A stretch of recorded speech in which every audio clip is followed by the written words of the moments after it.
Welcome, sports fans, to another exciting edition of the Moonshine Series. Hi, I'm Will Rigdon up here in the booth alongside Stephen Newbold. We've got producer Michael Lemon Drop Lane going to be joining us today up here for some commentary. And, Steve, we are getting ready for another exciting day of racing. You know, we were out here back in October just before Halloween. We had round number 1. 54 competitors showed up. It was an exciting day of racing. We've got another 50-plus drivers out here today. And we are just wrapping up with Bandolero Qualifying. So once we get these guys off track, we are going to get underway with the Legends. And, Steve, you know, how was it? Round 1, you were up here with me. Round 1 was great. There was a lot of action, a lot of side-by-side action. A little bit too much action coming out of the last Kind of like what corner. we're looking at right here, a couple of guys off in the beach club. In turn 1, yes, there was a lot of action, mostly in, I would call it turn 16. It would be the last corner before we get to the straightaway. You could barely see it far into your screen at the end of the track right there, right before that sand trap starts.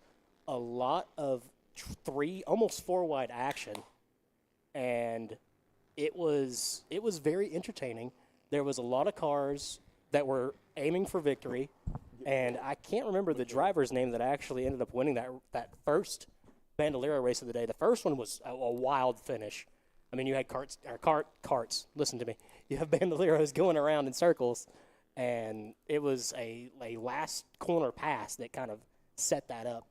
Yes, and what we saw was a continual effort. You know, the leader was continuously quicker, but that final turn he was not. And second place just had an incredible run because Sherman was the leader. Yes. And thank you for remembering that name. Yes, I'm looking up the stats for who the other driver was. But he came up behind him and a little bit of a love tap there. Yeah, and secured the victory. I want to say it was the freight racing car, but I could be wrong. And so, yeah, a little bit of a controversial finish, but an exciting finish nonetheless that Bandolero race. And we had a couple of exciting legend races as well. The complete lockup of the entire first 2 rows coming into turn 6. Yeah, seeing some 4-wide action going into turn 1 was insane, and not something you get to see every day here at Atlanta Motorsports Park. And looking at the qualifying times right now on the screen, looks like we got Dalen Pennington is your fast time right now for the Bandoleros, and it looks like we're getting the recovery vehicles are going to come out here to get these guys out of the sand trap. But Dalen Pennington, he ran a minute 23.107, so that was about a 0.4 of a second faster than second place Carson Cobble. So he is definitely going to be the driver to look out for today. Just behind him, Ellie Hodge, she ran a 1:28 was her fast time. Oh, so this isn't even Are you looking at the right Let me times? sort this by fastest times. Yeah, this is order. That's not right. Yeah, no, here we go. Let's get this back up here. Carson Sherman is actually your top qualifier. Yeah, real professionals up here in the booth, Steve. I think that's going off of overall time. No, well, it's going off because it's sorted by order. So they ran this in 2 groups. So the fast guys in the first group were going to get pushed back to the down low because the second guys are. But now it's sorted by time. So no, so Carson Sherman is actually your fast time, and he was the driver that got punted on that last lap of race number 1.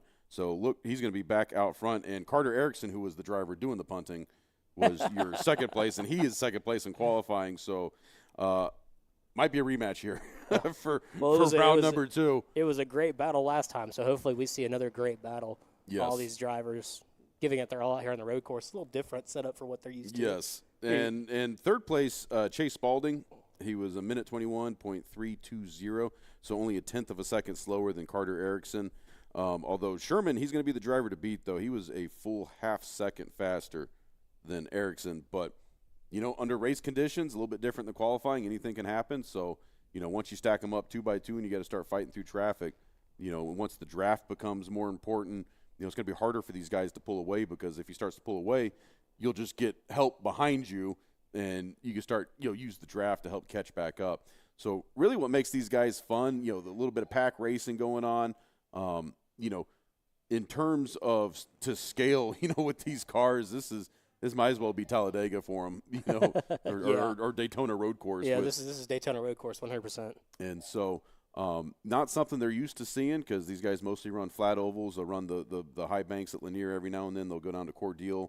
Let's not forget AMS. Yeah, they do. Well, AMS is where they do the flat track. They'll do the summer series there. They get about 8 to 10 races at Atlanta Motor Speedway every year. They get about another 8 to 10 down at Cordele. We're doing 4 races for them up here at Atlanta Motorsports Park. So, all in all, Legends in Georgia is doing pretty good. They run about, I want to say, 30 to 40 features a year.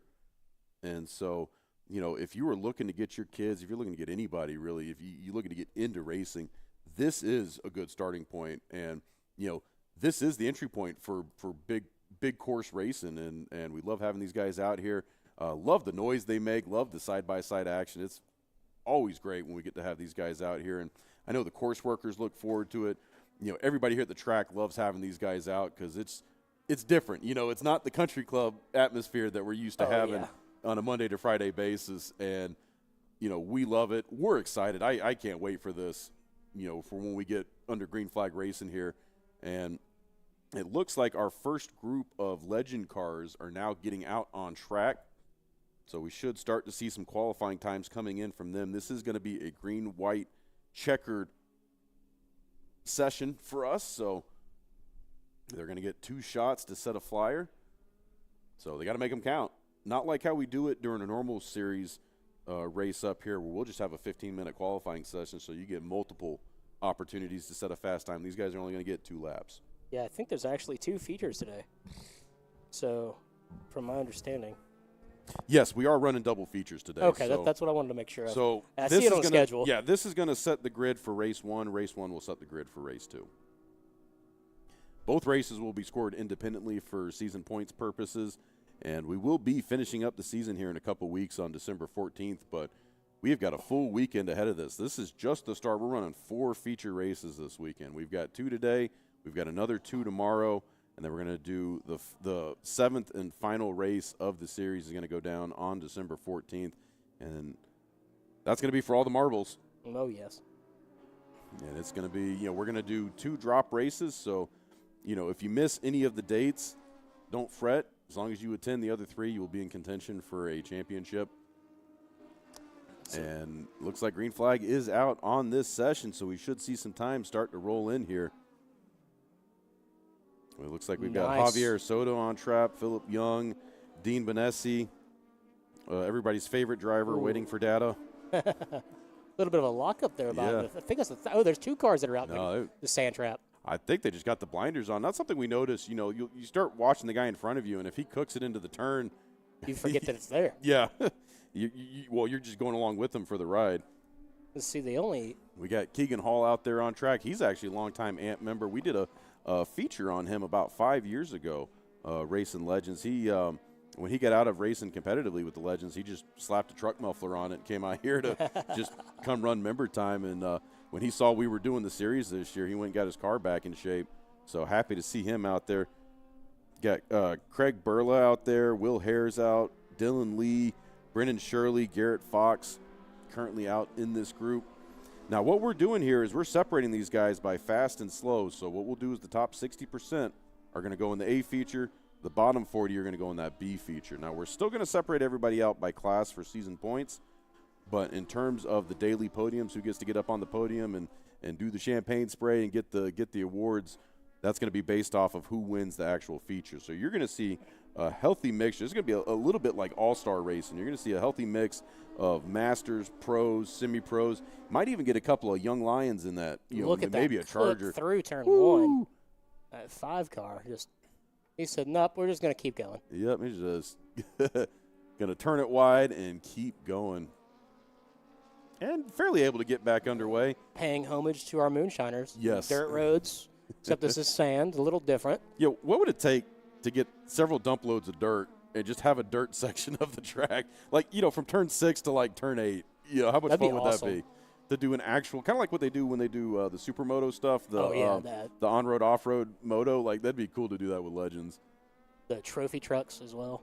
I'm sure the drivers, the owners, everybody except the viewers at home probably will hate it, but yeah, it would be pretty cool to watch. But it would be fun to watch. Just imagine the discipline of going from let's asphalt to dirt in the same race. In the same corner. I had to jump into it too, shake it up a little. Well, that's when we got to get the side-by-sides in here. Get the Yeah. quads out here racing. That'd be fun. And you can see right there, great shot of these cars coming through that final turn. Nothing is flat here at Atlanta Motorsports Park. That's one of the beautiful things about racing here is every turn is off camber. You're going up or downhill.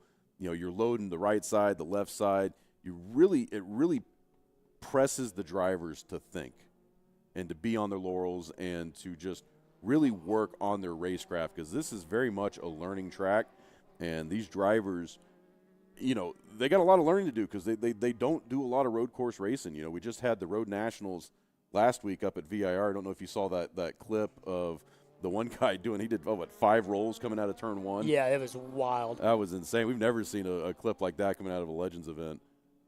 Out of that group, I think it's Craig. Hopefully I said this right. Burla. Burla? Did you get that confirmed? Burla. Burla? Okay. That's what he told me at registration this morning. Yeah, I think that he is our current fastest time with a 1:07.779. And we still have another group to come out, so this is the current fast time. So yes. Whether these hold or not, we will see. Yeah, it looks like you got Dylan Lee in second right now. He is about 2 seconds off the pace of Craig Burla. He's at a 109.684.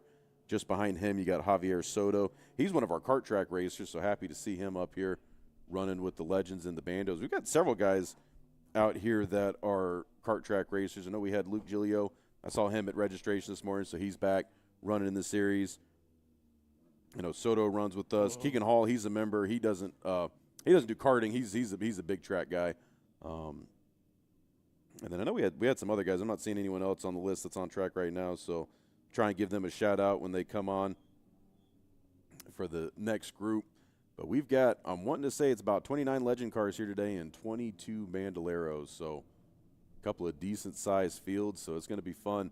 We are going to be splitting these guys. The top 60% are going to go into Group A. The bottom 40 will go into Group B, and that's how we're going to separate these for the features. So this is important, too, for some of these guys.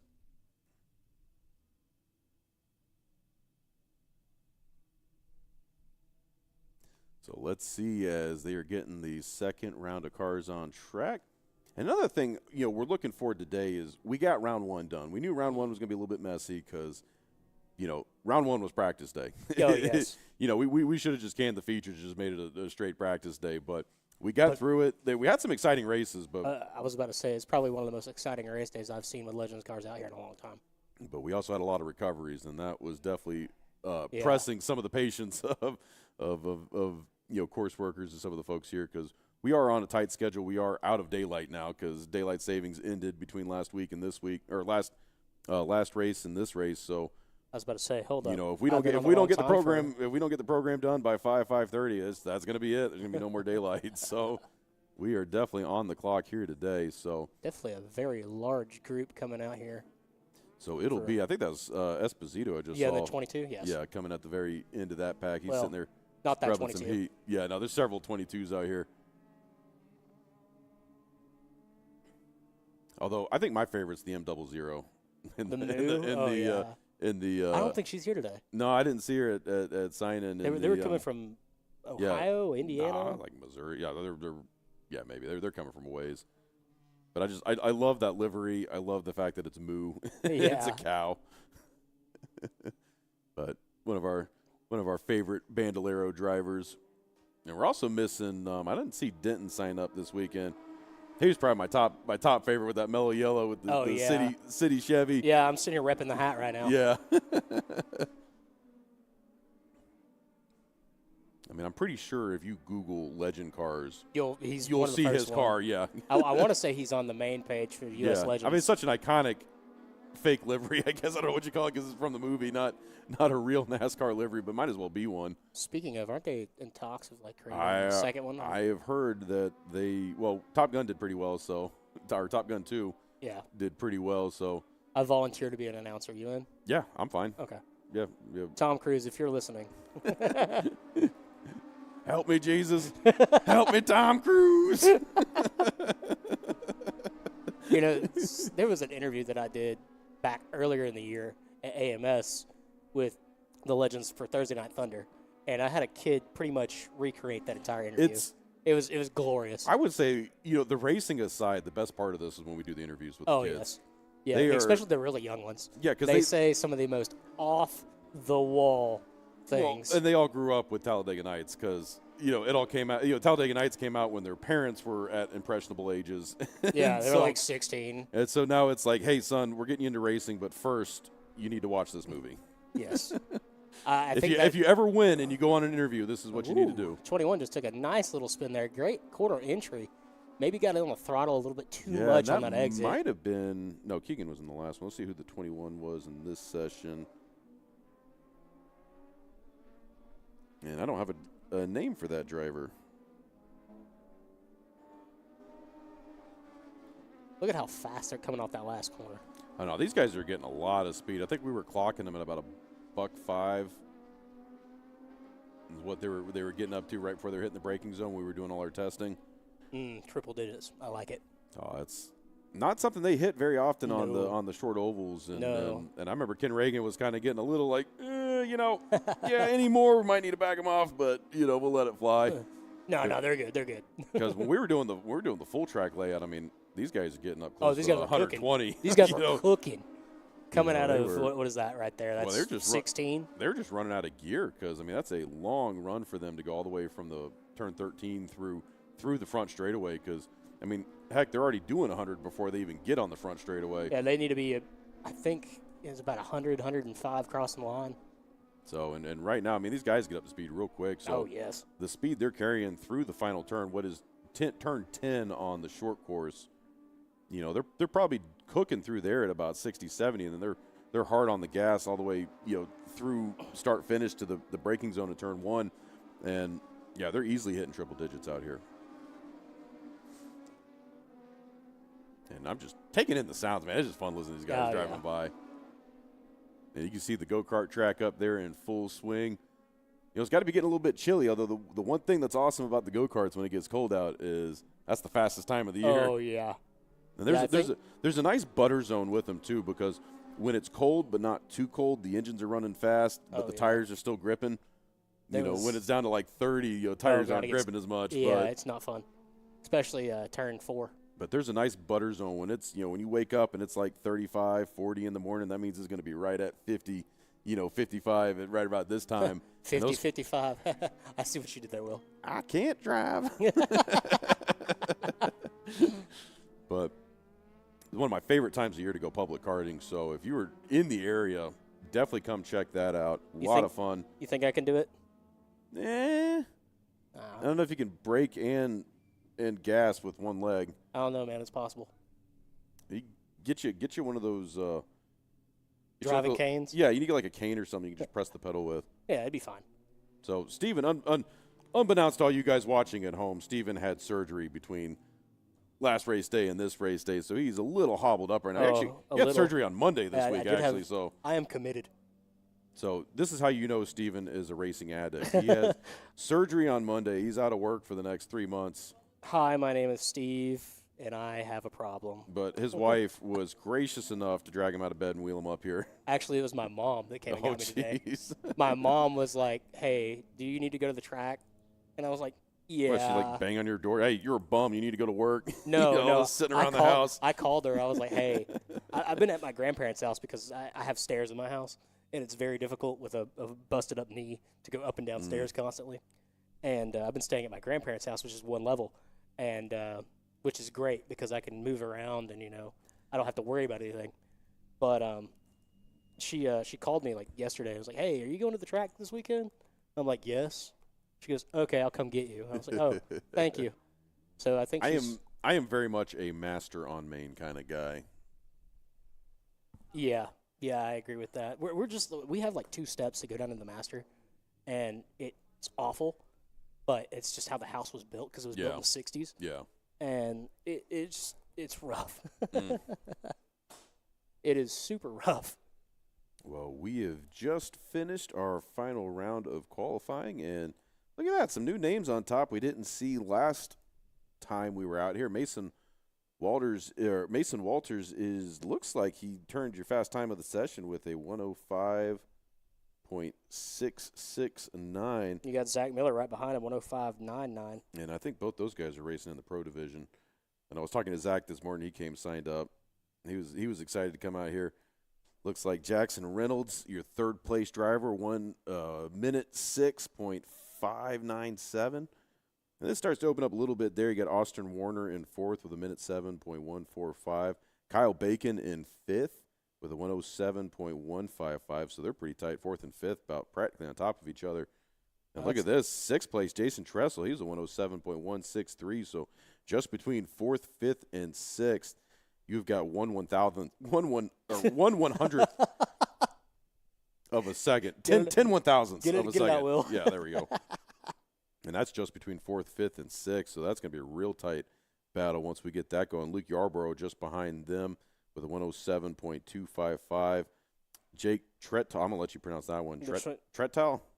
Tretal. Okay, we'll We're going to, if that's incorrect, please come to run up here, the Fireside Lounge, and please tell us how to pronounce that correctly. Yell at us in the booth. We are not intentionally butchering your name. It takes some practice. Yes. I just have memory of a goldfish. You could tell me 5 times until, until you yell it at me. Hey, the trauma's not going to kick in, and I'm not going to remember. Hey, Will, what time am I supposed to be here today? Oh, wait, yeah, that's right. 2 hours after I was supposed to. You just misread your text message. No. Oh, I got muted there. Mikey's listening. Yeah. And behind him, we've got ninth place. We got Michael Gannon with a 107.742. Craig Burla in 10th with a 107.779. Luke Gilio, one of our kart track racers, he's up here with a minute 8.074.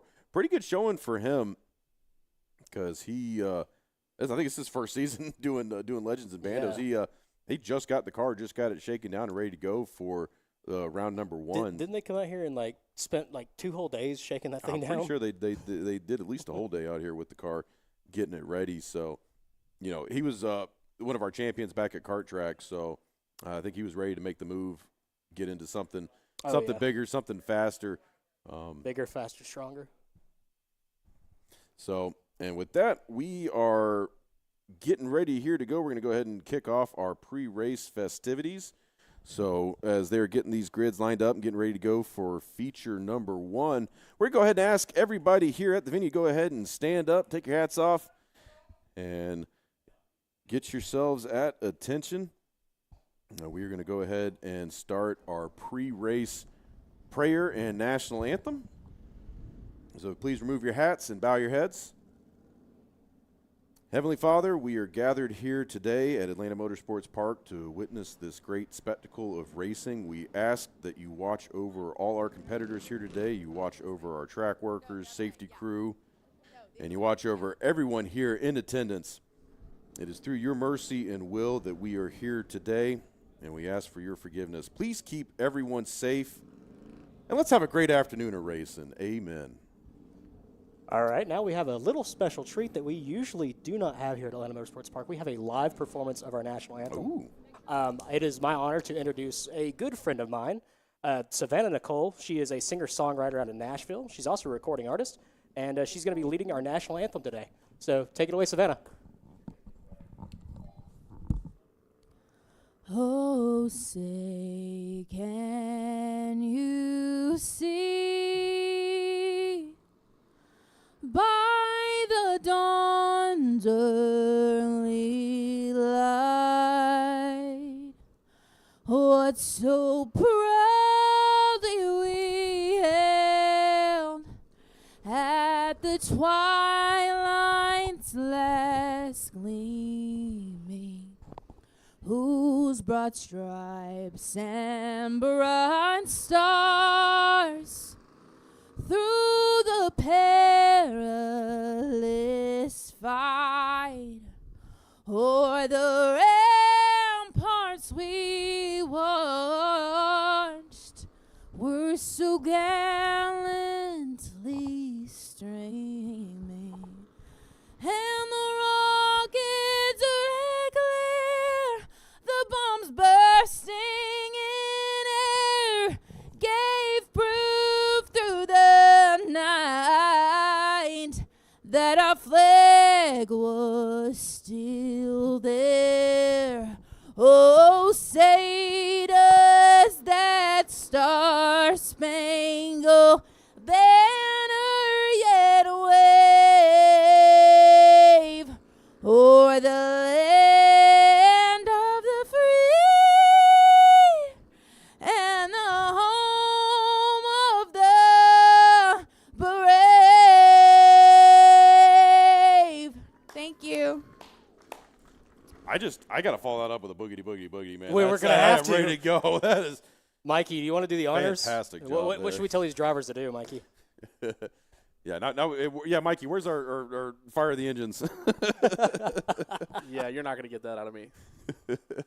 Do I need to like full on? What was it? The Oh man, that's like just 2007 Daytona 500 style. I know it gives you goosebumps. I mean, I was waiting for the flyover. I was expecting some jets, and that was really good and awesome. Thank you for hooking it up and bringing her out here. That was fantastic performance, Steve.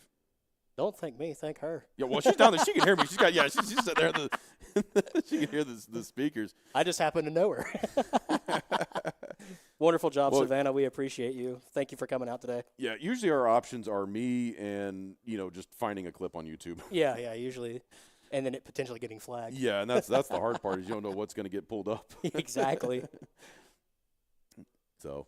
Man, I'm ready for racing now. Me too. I don't know, something about a live performance of a national anthem, just like, oh, let's go. Yes, and we are getting the Bandoleros lined up, so we're probably going to – I believe we're going to be doing the B main first here with the Bandoleros. And while we're waiting on them, just want to give a quick shout-out to the facility here. We've got the new trackside villas are on sale right now. So if you've seen the condos, you've seen the pictures of the people that look like they're living trackside – it's because they are. Yeah, and they actually are. We've got a new round of development called circuit villas they're underway right now. So if you missed the boat on the condos, definitely come check it out for the villas. They are building. These are going to be ready to go, fully furnished units. These concepts are great. And yeah, and I wish I could put the pictures up here on the screen so you can see them because I got the sheet in front of me. These are going to be fantastic. These look like little mini homes. Are going to be actually on the track. So when you're looking at the track and you see the water tower out there, they're actually going to be lining the outside section of that around the water tower between the go-kart track and the main track. So what's going to be really cool with these villas is you're going to have views of both tracks. You walk out in your front porch, watch the main track, walk out in your back porch, watch the kart track. And I couldn't think of a better way to spend a weekend than getting to hang out at a racetrack. I mean, that sounds like a perfect place for an Airbnb if you want Yes. to be. I mean, speaking of, they do that here too. Yes, With the current condos. Yes, there are. There are actually a couple. So if you go on Airbnb, you can check them out. There are a couple condos already listed and ready for rent right now. But you ever go to Atlanta Motor Speedway? You see the condos there in turn 4. Or the ones up behind the main Kinda, stretch. Yeah, kind of. To be honest, kind of got to suck because they only get 2 races a year. Yeah. To watch. Whereas here we do racing just about every month. We do the main track series. We do the kart track series. We also do autocross. I mean, we hosted. Wanted to say we were at about 21 races that was just us hosting this season. We also get Champ Car comes in here. They do a 2-day weekend. Lucky Dog comes in here. They do a 2-day weekend. You get all the bike days. I mean, this track is hopping just about every weekend that there's good weather. 32 guaranteed on-track days, I think is what it is. Yeah, and then if you're a member, you're 50-plus days a year that you can come out on track, and that's at the lowest level. If you're a diehard like most of the guys here and you want to get up to over 150 plus days, we've got a membership level for that as well. You can drive practically half the year. We need Jose Garcia in here. Yes, we do. Jose, we appreciate you. Thank you for all that you've done. You know who I want to get in here? And AMP. I told him this morning. We got Mr. Dan Elliott on property. He's walking around here, and we need to get him up in the booth. I need some speed secrets. Oh yeah. Well, we also have one of my favorite race car drivers here, Seth Christensen. Ooh. Seth Christensen's down in the paddock. I think he's helping with. I think it's that number 8 car he's working with. Oh, sick. Yeah, let's get him up here too. We obviously me and Steve do the best we can, but we are not experts by any means. And so anyone that wants to come up here and shed some more light on things that we are not doing right, facts we're getting wrong. But these Legends and Bandolero cars, we were about to get underway here with this first feature. And let's see who they've got pulled up on the scoring screen. They still are showing qualifying from the last round. But once they get past the stripe, we should start seeing some times. And a great shot there from our second drone over off of Spectator Hill. It's like Carson Sherman up there in pole Yeah. position. That's what I was thinking. So this is the A group then, because he was the overall pole sitter. Yeah. Look at these And- guys grouping up all nice. And tough finish for him for race number 1. And look to him to be coming out here with a vengeance. So he's going to be driving hard here from the get-go. I don't expect anything different. And we are going to be 8 laps. And are we going to get the green flag this time by? Let's see. And yes, green flag is out. We are underway. Legends and Bandoleros racing back at Atlanta Motorsports Park. Turn 1's going to be tricky here. They're Let's coming see in if full they- tilt. There oh! goes one car around. That's the number 1 car. Did a Ooh, pirouette. big Ooh. pile up. And we got 1, 2, 3, Half the 4. field. Ooh, yeah, we have got that is going to be a recovery effort there. And I think most of them should be able to pull away from this. That It's gonna 3 be- car's got some serious damage on the front end. Yeah, and that hopefully is just his fairing because It looks like when he hit the sand, just it flipped it right up. So that should be pretty easy to reattach. But yellow flag is out. Local caution there in turn 1. That 98 car is struggling to get out. He's probably roasting that clutch, trying to get that Yeah. thing back on track. But since we were not able to finish that lap, so I'm pretty sure this is just going to be a restart once they get this. That'll probably go to timing and scoring, how they decide to Once they direct get that. this I would mess of assume cars, that's what would happen. Yeah, no, they'll line that up and they'll false start it and restart. Obviously the guys caught up in the incident are going to have to start at the back. Carter Erickson was involved in that wreck too, and he was up front. I think James Binky is the one that actually Yeah. started the spin in the 1J. He was on the inside there coming into turn 1. And I think everybody just trying to avoid him, and they just just all stacked walked up. And not how you want to start your day. I think 4 of those 5 cars there, 6 of those 5 cars, or man, I can't math. 5 of those 6 cars, you know what I'm trying to say. Quick math. Yes, quick maths. Should be able to continue after. Here's a good replay. You see Yeah, Binky bobble just a little bit, goes around, and just everybody tried to avoid him, and just it took out Really, 1, it looked 2, like 3. the 21 kind of initiated some of that because he was trying to go around Binky, and when he got pinched out of he lost real estate, See, and that's where he just kind of And the thing is, the sand trap stops you so quick. yeah. Looks like that fairing's already probably done. Yep, that's Look, bring a it's- spare. What is it? A clip? It should just be clips. Well, enough racer's tape, you can make it fit. Yeah. You get it stuck back on there. Yeah, it looks like they're getting the 26. Is that the 26 or the 28? I That can't. might be the 28, yeah. It's too much of a reflection there. And they are getting them rolls started or pushed back onto the track. They might be already started. Let's see. Yeah, they're up and moving. I don't have a 28 on my call sheet here. Well, And that Hey, looks look, like the 43. our engineering crew doing a wonderful job manhandling that car. Yes, doing a fantastic. Hey, teamwork makes the dream work. Quick and easy. Got that car out of the sand trap really Yes. fast. Man, nothing like that shot we had early this year where we had that car on fire and we had like 6 guys all there, Dear Lord. shooting it was- with fire extinguishers and hoses That and was- everything. That was like picture perfect like job hiring ad. Yeah. Come work, join the crew. And Well, it looks like we have special guest in the booth. what's up? Who we got here? I see they got the freight hat on there. That would be my buddy Seth Christensen. Weren't y'all just hanging out with Chase Elliott in the Hall of Fame? I saw some stuff on social media. Y'all were up here recently, weren't y'all? Giving the simulators a run through over there at the Hall of Fame. Oh yeah, we had a blast over there with Chase, and it's always great to hang out with them freight guys and Ricky and Will and Mr. Matt and Marcus for giving me the opportunity, and we're here to root on Carter Erickson here. Hopefully he has a good turnout.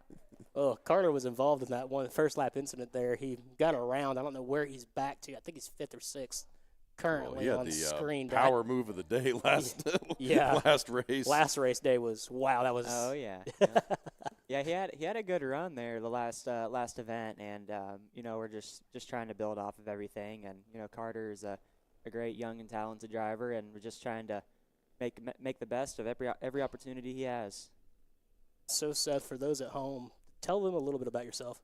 So I'm 17 years old. I race pro and super late models, and mainly around the southeast, like Five Flags, Cordeo, Montgomery. Just tracks like that, and you know, in 2 weeks we're gonna go down to I was the. gonna say, what you doing in a couple weeks? Yeah, that's right. Yeah, two Got the big one weeks. down in Pensacola coming up. That's right. Yep.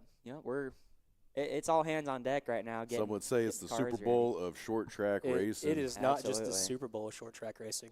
It's the Super Bowl, Daytona 500, World Series, World World Cup. Cup. Like, it's Oh, yeah. Yep. It's Monaco F1. It's everything for short tracks. Hopefully, it's not a snoozer like Monaco. No, it's not a snoozer. No. Yeah, it's the race you dream of winning. You know, ever since I was a little kid, we watched it on the TV at home, and you know, watching guys like Bubba, Casey, and you know, Chase running it too and winning. It's just a dream of mine to be even competing in the field. So hopefully we can go out and be competitive. Yeah, the LRR crew will be down Yeah, there. we'll be down there watching. Will's going to tag along for the snowball and snowflakes. Awesome, So awesome. it's going to be a great experience. Can't wait to see what happens. I'm ready to cheer you on. No bias here, but you're one of my favorites. Well, I appreciate that. Every bit. I appreciate all of it. So now tell us about the Hall of Fame visit y'all just had. You know, how'd that go? man. Was that like, you know, rubbing elbows with Chase and those guys over there? Oh man, it was so much fun. You know, just being able to hang out with Chase. Period. You know, Chase is a great guy and a great role model for me and Jake to have. And going up there and talking to David and Reagan and the whole film crew, everybody was super friendly and made it all a great experience. And you know, I don't get to have a lot of TV time like that, so That's I awesome. got to perfect my craft and hopefully get to be even better. Do you know where they're going to be playing the footage or what y'all were shooting for? It'll be on one of the Racing America channels. I can't remember what streaming service it'll be on, but all the details will come out Cool. out soon on Facebook at Freight Racing. So Who ran the fastest lap on the simulator? I'm happy to say that I ran all the fastest laps there. You know, Jake and awesome. Chase give me a run for my money, but That's you know, awesome. I had a little bit of an advantage going there and testing things out. So I had the opportunity to get to race Chase over here at the go-kart track was about about to 6 say. years ago. Oh, Well, yeah. he was still racing for Mountain Dew back then, and that's right. of course I was you know 280 pounds, so I had snowball's chance of catching him out there on Hey, track. I finished third in that race. I was really impressed. I just kept awesome. taking the cut through, so that way he could just keep passing me. So That was a fun little race.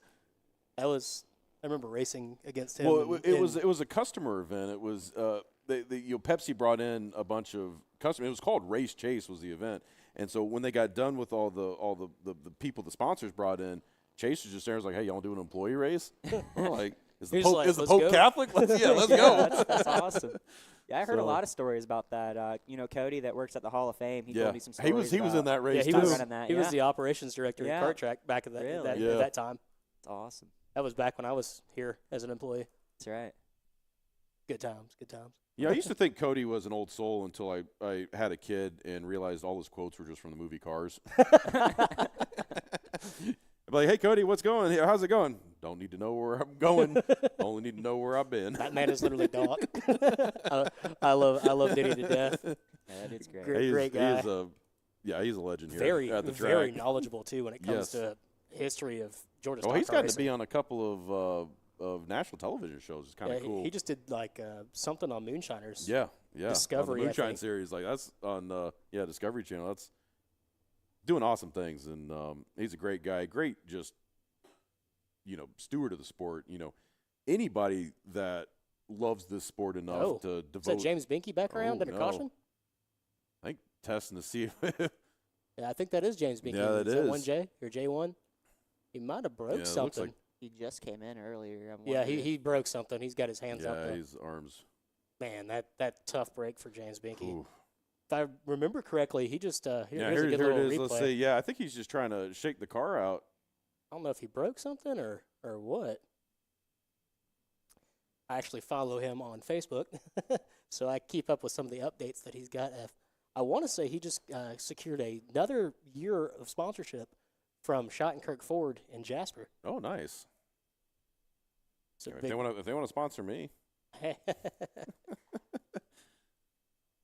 Welcome to the world of sponsorship. Oh yeah, Yeah. it's super fun. Yeah, I was gonna say one of the things we talk about whenever we get young races in here is, being a good driver is only part of it.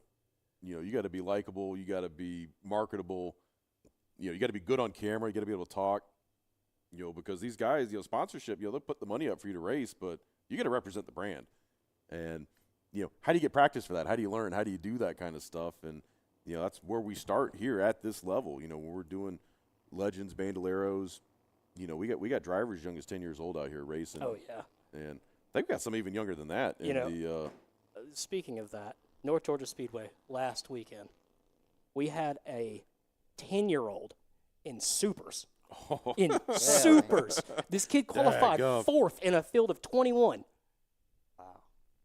It blows my mind. I mean, was his dad Tony Stewart? No, I was gonna or say- That would be a or sprint Kyle car. Busch, or no. I'm surprised we haven't seen Brexton come out here yet. He's doing a lot more with Bando cars Yeah. here recently. Well, hopefully as the word gets out about this series and what we're doing here at Atlanta Motorsports Park, we'll get this thing growing. This is our first time doing a full series here for the Legends and Bandoleros. We've tried doing it the last couple years, and the hard part about having racing events in November, December time is you never know what you're going to get with the weather, and we unfortunately the last couple of years just been getting rained out pretty hard, and It's been very thankful this year. yeah. So double yellow's still out, so I'm assuming probably in the next lap or two we should get back to green Well, flag we're racing. going to start running up against time constraints here because we are pretty much on a strict time limit here today. So we've got 15 minutes scheduled for each of these races. So I think they're going to let them run to right at about 15, and they're going to have to drop the flag. So whether we get one lap in or all 8 laps in, that's part of racing and part of getting experience out here on a road course. And we will run out of daylight if we take another 40 minutes to do one of these like we did during race 1 during the first round of this series. But this is all about getting experience. It's all about these guys just learning, getting seat time on a road course. I mean, Seth, I'm sure you can comment on this, how important it is to get seat time at a road course, because y'all mostly just hitting ovals. I mean, how much until you get to the top level, how much time are you actually getting on a road course unless you come out and do events like this? I'm very thankful for events like this. My brother running a Legend car now, and now Carter and in a Bandolero. It's pretty important to come out here and just be a part of any type of racing, whether it's in a go-kart or anything that has wheels and tires. Seat time is valuable no matter what it is, whether like I said, if it's a go-kart or a Bandolero. And for Carter to come out here and get this type of experience is pretty cool. He gets to learn all sorts of stuff, whether it's line braking, just learning the characteristics of a new track. And like I was in a car yesterday at Pensacola, and we learned a lot, whether it was my team or not. So just super important to be in the seat at all, whether it's real life or even on the simulator as well. Now, you're very hands-on within your yeah. team. I mean, you get dirty. You're not like the standard driver, just there to drive the car. I mean, you know everything about the setup. You know everything about the gears. You know everything and anything. And how does that translate to being able to drive a little bit better? It definitely helps me understand just what does what. So if we're going to go into the corner and let's say I'm having an issue, then at least I have an idea of what to think of, or just of, what adjustments to make. I can communicate with my crew chief a little bit better, and just makes everyone's lives easier. It's not so much of a guessing game. I would assume since they're stacking up single file like this and they're Yeah. picking up a little bit of Yeah. speed, we might be going back green. It should be. Let's see. They are, green flag underway. See how they come into turn Let's one. see. Yeah, single file lasted for all about 100 feet past that start-finish line as they are Little jockeying bit for of position. Bobble. There's another spin. 47 around. 47 comes around. Should be able to just roll back down Yeah, the we hill. should be able to keep this moving. Let's see. It should be. And should that be should good to just go. be a local yellow as we are back underway racing. And that's the number 9 of Carson Sherman out front right now. Carter Erickson just behind him. But yeah, 'cause I'm not sure if they gave him the position back or not, because I'm pretty sure, yeah, that is him, the number 8. And then just behind him, you got it's definitely not James Binky. No. He is at the back. So Is we're that gonna have Thrasher that's back there, Landon to Thrasher? probably is Thrasher. We're gonna have to wait until they pass the stripe to see, because the scoring won't update. We'll see how until turn then. 6 goes. And turn 6, another troublesome turn for some of these that guys. was very smooth. No, for that's, these and young you see drivers. whoever's I in was that gonna orange say, car, that was that's how you're supposed to take it. You take that turn real wide. You use every bit of asphalt coming through that turn, and it's very deceptive because it's a late apex and it's over 90 degrees. So visually you're going downhill, so you're not even looking up at the turn. You're looking downhill, and when you get there, you naturally just want to turn early, and that really screws you for the exit. And so the seasoned guys will wait all the way to the end until they turn in on turn 6. Let's see, Sherman's still out there in front. We got a piece of debris on the front stretch there. I don't know what car that came off of. Yeah, you can see a couple of those guys trying to avoid that. It looked like it got hit a couple times and worked its way inside. So I think it might have came off of that Whoa, 4398 there around. goes. Locked Yep. up the brakes there. That's Does. Craig Luffy. Yep. And the one of James Binky and the 20. That caught up everybody behind him. Is that Kinsley Tatum that was involved in that? That might have been.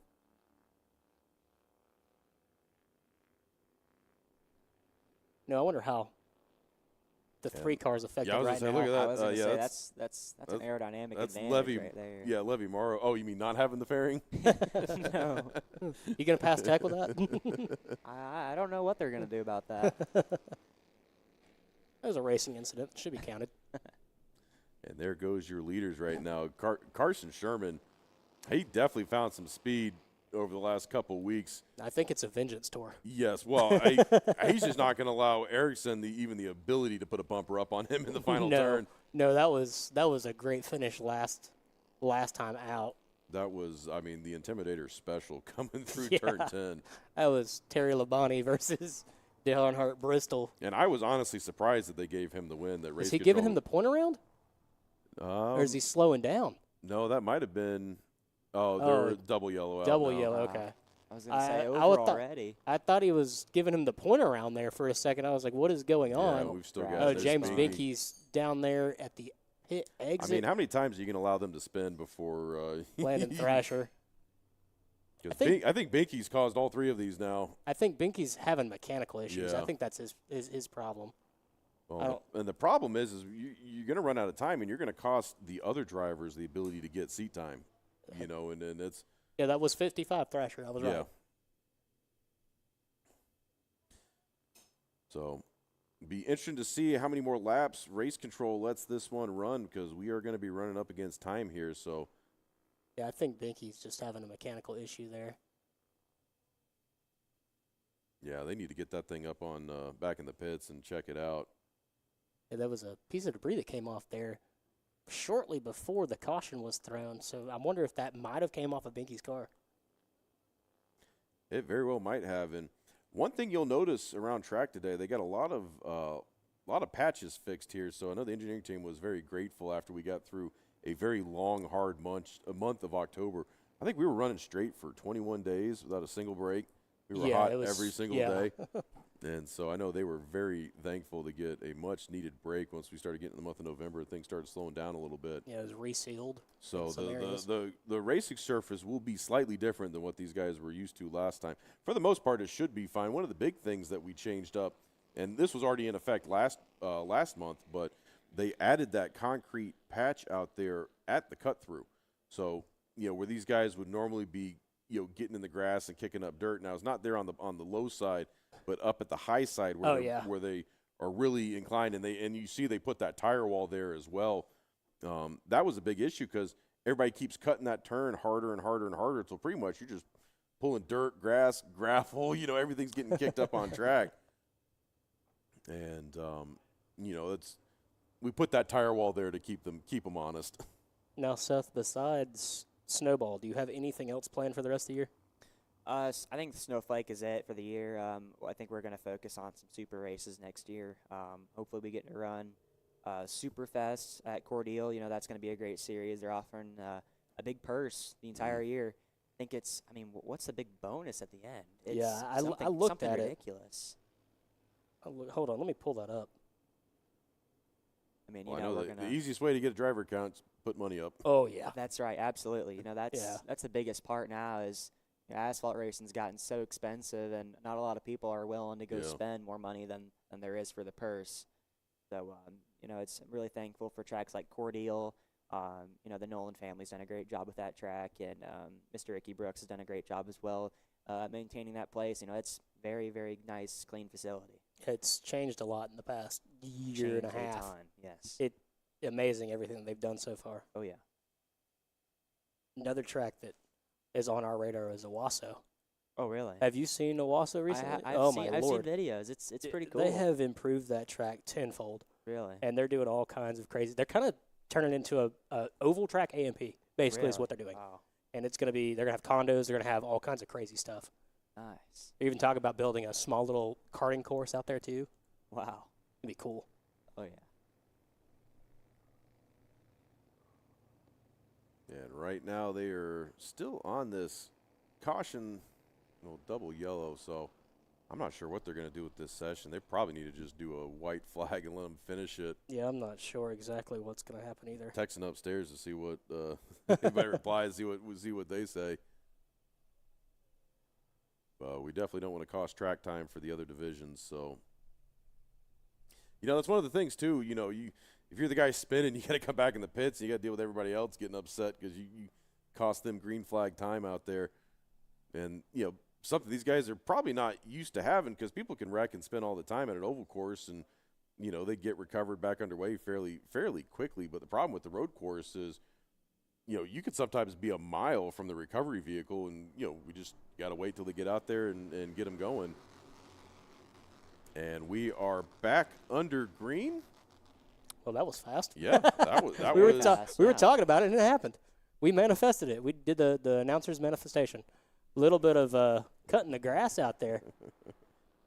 Lawnmower believe that's action. 5th position. Can't see the car number. Look at that 3-car battling back from that first lap. Oh. Ooh, Wow. That good was save close. by everybody else. The 13 car went back into the grass. I don't have that car number directly That in front of was, me. right in front of our camera guy, Ethan Denny, out there on Cowboy Cam. Look at that. Keeping it going I'm here. sure he was holding his breath for a split second. Oh, he's got a big concrete barrier and a couple of tires in front of him, so he'd be all right. I told him when we were out there, the camera doesn't matter. You hit the deck. That camera's Uh-oh, replaceable. 3 looks like having issues here. Yeah, he's 3's way off pace. Back up there mid-pack. and Sherman built that big lead during those couple of green laps we got. Already starting to pull off a little bit more. I mean, he was a good half-second quicker during qualifying, so I'd not expect anything different. And after Erickson pulled that move last month, Okay, well, white flag. White Let's see what flag. happens. and this is our 3rd official scored lap, so this will be basically shortened by half down to 4 laps once they get the checker next time by. And yeah, Erickson with the checkers or wreckers moment there on that last race, and he is not going to have the opportunity here because Sherman is just running About a away with whole this one right second there. in front of him. Yeah, he just ran the fastest time of the race that last time by. A So whole he is- second. yeah, he is not letting up. As long as he can Said, navigate turn fool 6. me once. No, And right now, as they are making their way through turn 6 for one final time in this feature, or feature 1, Yeah, I was going to say feature 1. We got feature 2 coming up. feature 1. Yes. I think that's how it's listed. Sherman with a massive gap now between him and second place Carter Erickson. Yeah, he is just running Carson away Cobble with in this. 3rd. Chase If he's not Spalding. careful, yeah, Carson might catch up to him here at the final turn. It looks like, we got another car stopped here. There was one in the grass and one on the hill. I did not catch the number of the one in the grass. Double checker flags are out. Our winner, Carson Sherman. He will happily take home the victory. I know a lot of frustrations after last month, and well-earned, well-deserved victory there. And that's not the same Sherman that y'all interviewed down at Montgomery, because I know, was it Dave Sherman? I It's think, his dad. yeah, Is that- I yeah. think it's his dad. Because he races too, right? Yeah. Mm-hmm. Yep. Yes, I think because I saw y'all got him on an interview on the LRR channel. Yeah, actually, me and Last Reed were just weekend. talking about that, and he Yeah. asked something if Mr. Sherman would be up here. Yeah, They were definitely check out- asking about who was the guy that was doing the coverage for LRR at AMP. Well, that's me. So was that Reed down there? that was Reed down there. Well, Seth, you probably got to get back down there to your car. Yeah. So we're yeah. going to let you go. Thank you for coming up and hanging Yeah, out in the booth appreciate with us you. for a little Thank bit. you for having me up here. It was a blast. Yep, we will. We'll catch back up for the Snowball Derby. Yes, sir. We'll go. We'll go eat some McDonald's or something. That's right. Yep. Fine dining, huh? Yes, fine dining down. What the best that Pensacola has to offer. That's right. Thank you, guys. Yeah. Thank you, Seth. Thank you. Well, we've got. I believe that's a 13 car. Yes, if and I'm I have- looking And I am correctly. actually going to go run that. We're going to go do Oh, yeah. some Victory Lane interviews here while we get the rest of this field recovered. So, Yeah, we'll get the producer in here to help fill time while I am Hey, away. Mikey. Yeah, Mikey, what you doing, Mikey? I'm appreciating this shot here. It kind of looks like a savanna wildlife shot of a bandolero out in the wild. Oh, do we have to do the commentary like National Geographic yeah, style? Nat, Okay, Nat all right. Geo camera man Ethan Denny out there. As you can see, the wild bandolero in its natural habitat, lurking in the grass, waiting for its opportunity to strike. He conserves his energy for the second heat race. I can't do this. We tried. I'll fall asleep. We tried. Waiting and pouncing in the grass. Well, that was a eventful first race, Steve. Oh, yes, it was. A lot of good turn one action. Turn one, I think we've it's cashed its check for today. It's definitely been entertaining seeing what happens in turn one. Looks like Will is headed on down there to get some interviews. And then who was the winner of this race? I'll have to look and see. You have to go back and look. It was I Carson think Sherman. Carson right? Sherman, Yeah, yes. Carson Sherman, the number 9. Number 9 winning in Dawsonville. You love to see that. don't you, Moonshine Series, number 9, Highway 9. I'm referencing right now our good buddy. I've already lost his name, and it's only been like a week since I've seen him. Steve? John Matthews. Yes, John Matthews. Well, and that is, I mean, I don't want to say he stole it, but it really comes from Charles Head. Oh, yeah, yeah. We had like a Charles Head announcing bingo card, and Highway 9 mentioned We mentioning, was basically a free square. yeah. Anything to do with Days of Thunder. Oh, yeah, Days of Thunder, yeah. What's our movie references? I think for us it's Talladega Nights or Cars. Yeah, you guys, yeah, definitely Cars. I had to hold my tongue when you guys were talking about Cars because I can go on with the Cars references. It's just a good movie. It really objectively. is. Like, it came out in, 2006? Sounds about right, yeah. 2006. Like, that was not necessarily my childhood movie, but it was definitely a movie that was like, race cars. I want to do this. And I see Will down there on pit lane trying to wrangle our winner, Carson Sherman, in that number 9, with a very a nice paint scheme on that number 9. We'll get a shot of it here in a second. It's very reflective, if I remember correctly. It's kind of has like a Vice City type. I don't know neon. Well, I'm still a big fan of the City Chevrolet scheme that they have. Also, the Kevin Harvick 29 car. there we are. There's a shot. Look at that American flag. That's a vibe. That's I that's like a it. vibe. The Neon 9, that kind of reminds me of Chase Elliott's old scheme. But I see Will is down there with our winner, Carson Sherman. So Will, go ahead, take it away. All right, thank you guys. And I am down here with Carson Sherman. Man, bit of a tough break last month. What is this win here? Coming back here and getting the job done here, race number 1. What does this mean to you? This is awesome. I mean, this is my first road course win. I mean, me and my dad were at the shop last night at about 1 getting this thing ready. Came up here this morning, we're about top 3 all day, and I'm just so grateful for everybody that helped me get out here tonight. I'd like to thank Georgia Spa Company, Forge Properties, and Coast Camper Rentals, Fires Mechanicals, and my parents, and everybody else helped me get out here tonight. Now, did you do anything different coming out here today? Because you were a good half-second quicker during qualifying. It looked like nobody's going to be able to catch you. Did y'all make some adjustments? Anything you did coming out here different this month? I honestly just tried driving in a bit harder in some corners, and I guess it paid off. Well, it was definitely exciting to watch, and you didn't give Erickson even a chance to get up on your bumper that time. So you going to do anything different going into race 2? No, sir. Just trying to stay out front and get another win. Well, congratulations on first win of the day, and yeah, good luck for the second feature. And we'll the bag up to you guys. Thank you, Will. Great interview skills. You haven't lost it. Mikey, you ready for this next race? I am ready for this next race. Yeah, Will is a true professional. He can do it all. He was just born to be on the mic. Yes. He was born to have he had a microphone in his hand. And, I got to say, Carson Sherman, not too bad on the mic either. It's not like No. he was like He's that done was this once or rehearsed. twice. Yeah. Once or twice, he's definitely done this. I did not have that good public speaking ability at that age. No, so it took me till I was like 14 or 15 it to took be able till, to. yeah, a couple weeks ago, right? No. Let me tell you about it. See, speaking of that Kevin Harvick paint scheme right there, I want to say that's Soto's paint scheme. I could be wrong. Still one of my favorites. Yeah, it's one of my favorite things about when the Legends and Bandoleros come out here is just how much these racers and the teams and families, they care so much about racing. You can see it in their paint schemes and their hauler setups. Now, all right, trick question here. All right, go ahead. What paint scheme would you go with? Classic NASCAR scheme, if you had the opportunity. Ooh. That is, I'd go with a number 7 Alan Kulwicki Hooters paint scheme. I'm going to go with my old trusty number 2, Rusty Wallace, Miller Lite, the blacked out scheme. Oh, yeah. Oh, God, that one speaks to me. That has a different, I love that if scheme. you pick any paint scheme from, like, the 80s to, like, the early 2000s, they're all winners. Yeah, yeah. Yeah, So- the X-Side car, that's another one of my favorite. Well, I think it was like Todd Bodine that ran the X-Side car back then.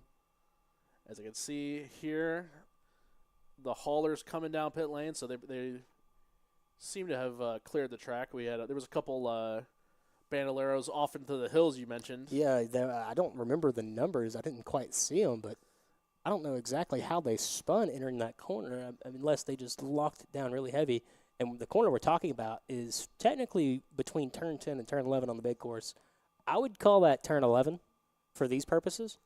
They got around there, kind of went up the embankment a little bit. I don't know if just too fast on corner entry and just kind of lost it, or That it's a unique turn, like going through that cut through. That's a huge hill. oh yeah, you don't realize until you really get on track. I mean, right here you can kind of see the downward slope into one and how it really slopes back down, and all of a sudden you're right back up on elevation. I mean, that hill going up into turn 12 on the main course, the full course, it's big. Oh, so yeah. It's not, you can't really compare them. But this cut through, it kind of gives you that same feel. You're slinging around Spectator Hill. You're basically going from the bottom of Spectator Hill all the way back up to the top and like, level with it. And right back down Yeah. So into the little flat down there in turn 6 that's not necessarily flat, but that's probably one of the flatter areas on the track. turn 6, definitely tricky. One of the trickier portions of the track. Turn 1, we saw obviously all the events that took place in turn 1 at this start of this last race. But those, these younger drivers in the Bandoleros, it's kind of hard to coach, those race starts on turn 1. It's a very difficult turn 1. Probably one of the more difficult turn 1s in any road course in North America. Yeah, It's kind of up there. it amazes me. Some of these drivers that come out here with no track experience, and they just come out here and straight up just cook on this track. Yeah, and we've seen it throughout the race series over the past years. Is like, whenever we get guest drivers, professional or semi-professional drivers, they just take like one look at the track and they're like, yeah, I can do this and this, this, and it And then just shows you how sometimes good they are. come out and then they totally mess it up. But there's sometimes that they come out and they're like, oh, let's go. Full on race pace. Speaking of going, we have Legends cars entering the track now. coming out on track. I'm excited for this, Steve. So, question. Is your favorite the coupes or the sedans? I think I like the sedans a little more. I don't know about that one. You're a coupe man. I like the coupe. The coupe just says I'm a 34 Ford. But so does the sedan. It's weird. It's like one of those, it looks faster, and maybe that's why I like it better. Yeah, but the sedan you can haul more moonshine in. That's true. That's true. And this is what this race is about, is the Moonshine Series.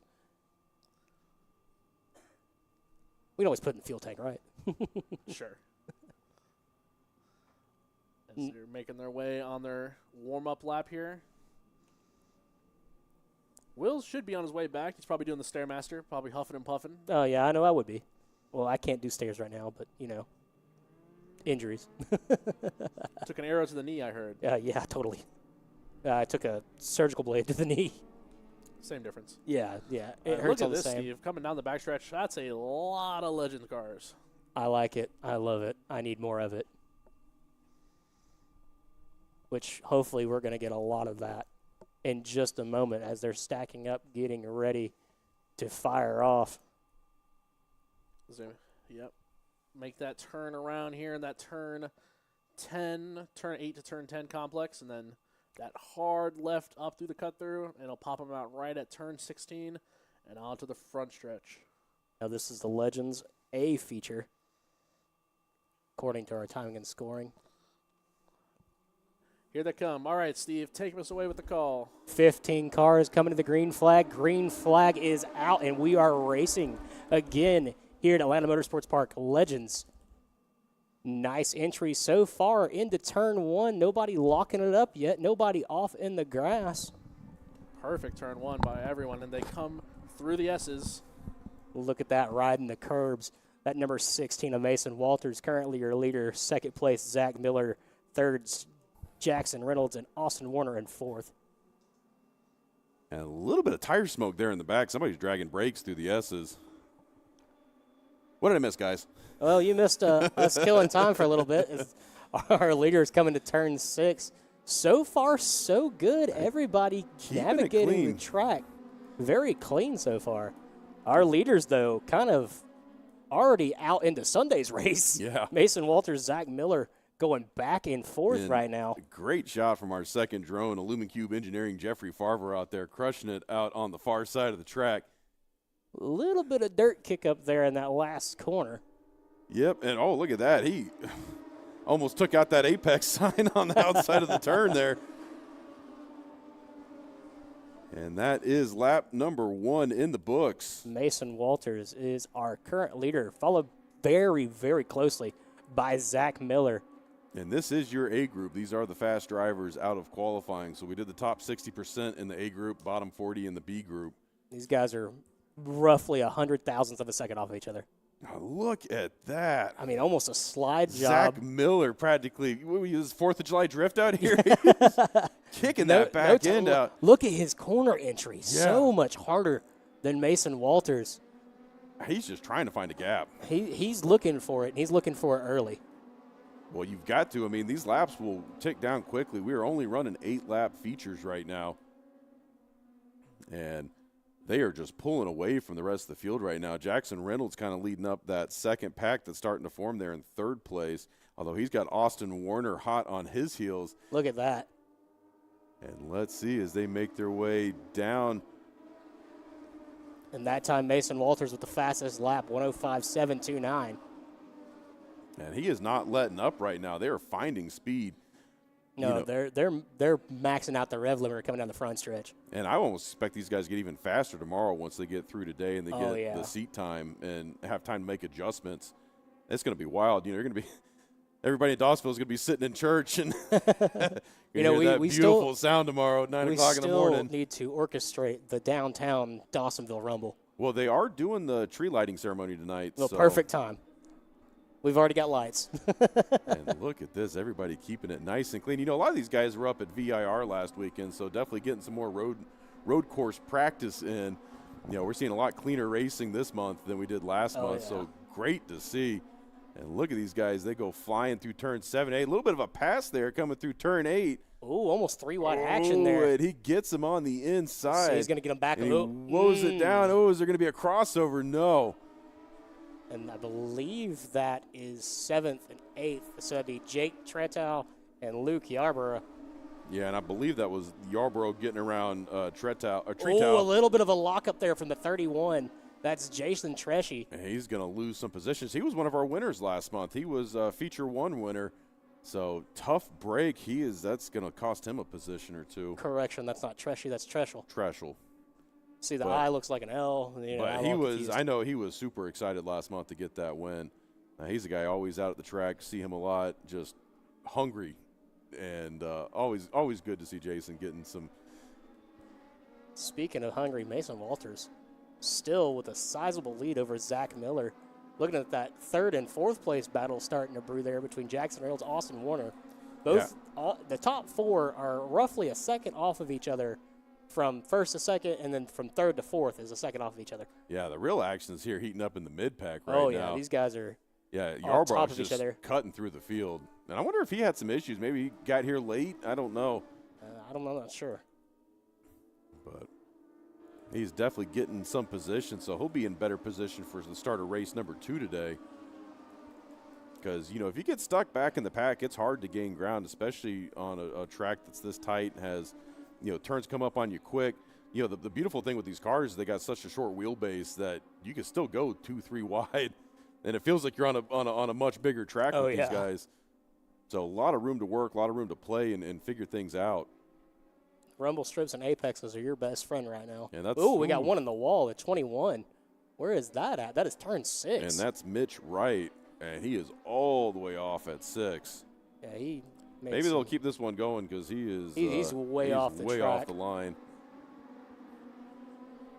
Because we are just at the halfway point. He was running 15th, according to timing. And we'll need to see what race control decides to do about it, whether they'll keep this going. I mean, if he's got his hands up and he's waving around, he's not on fire, it should be fine. I mean, with road course racing, you throw locals, not quite what they do in oval racing where everything's just a full course anytime anything happens. Mason Walters again with the fast time, 105.676. And look at the group back there. Yes. A little bit of tire, a lot of tire smoke. And they are locking them up as they come into turn 1, but everybody keeping it together. Look at this pack of cars.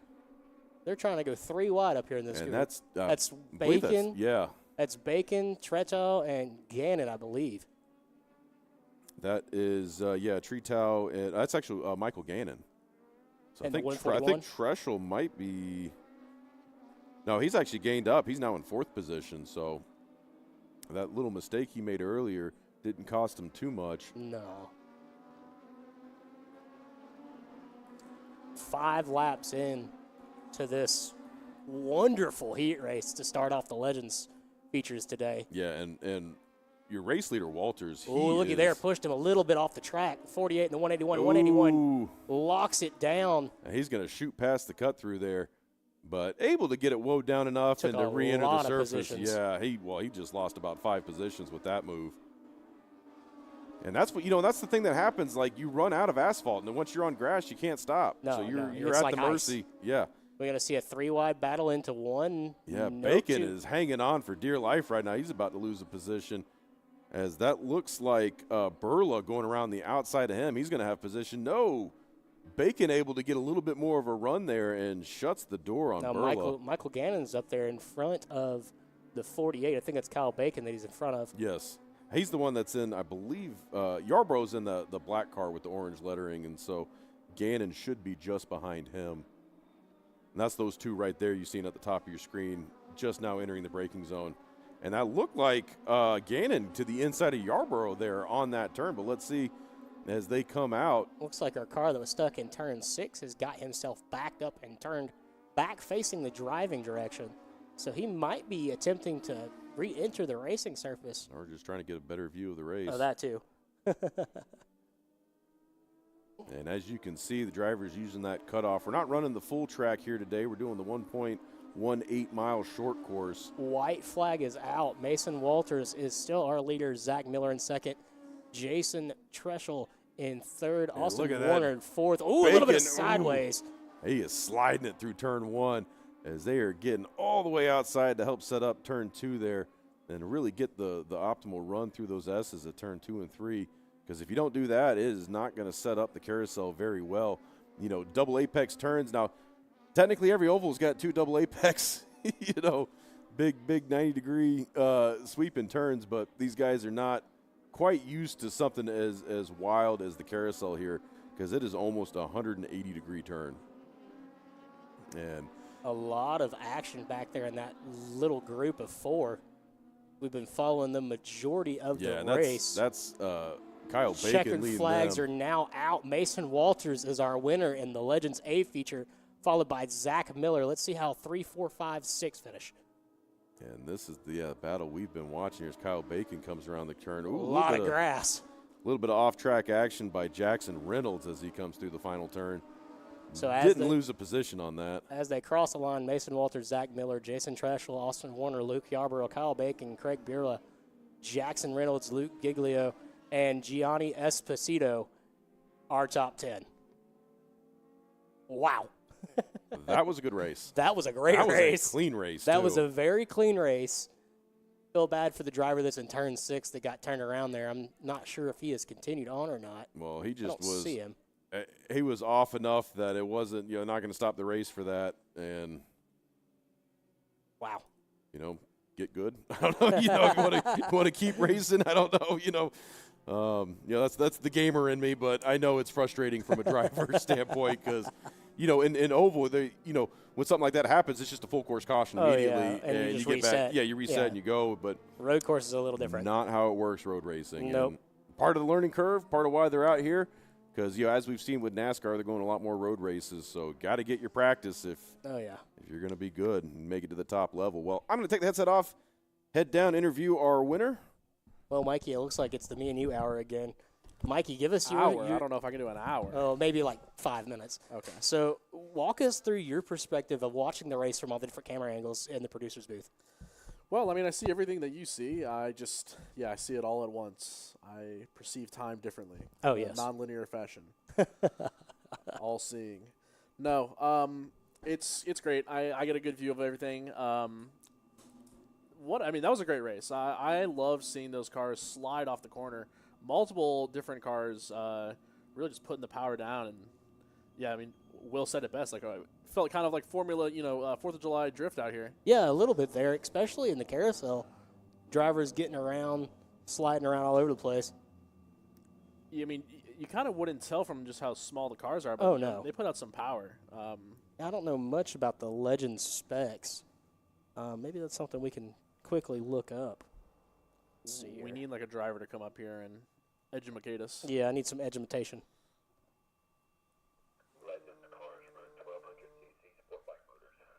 Okay, 1200cc sportsback motors, I think is what we just heard. I don't know who said that. A voice came from the abyss. Yep, and they told came us. from above, and I appreciate whoever that was.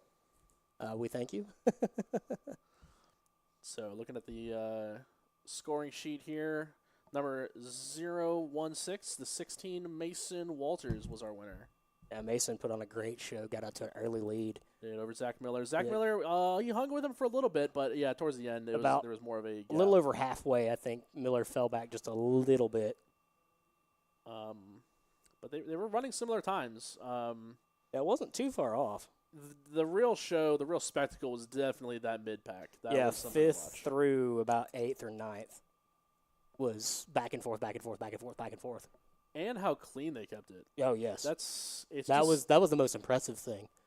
I mean, especially with these drivers being younger, you would think they would be a little bit more, not radical, but radical per se. it it really separates the racing fans from those people that are like, oh, I just want to see the crashes. Like a real racing fan's gonna appreciate just No, how they're gonna love a good racing display. yeah, exactly. The passing, yes. The bumping, yes. Crashes are a benefit, yes. But at the end of the day, it's the racing we're looking at. See if we get a shot here down on Victory Lane, coming across the scales.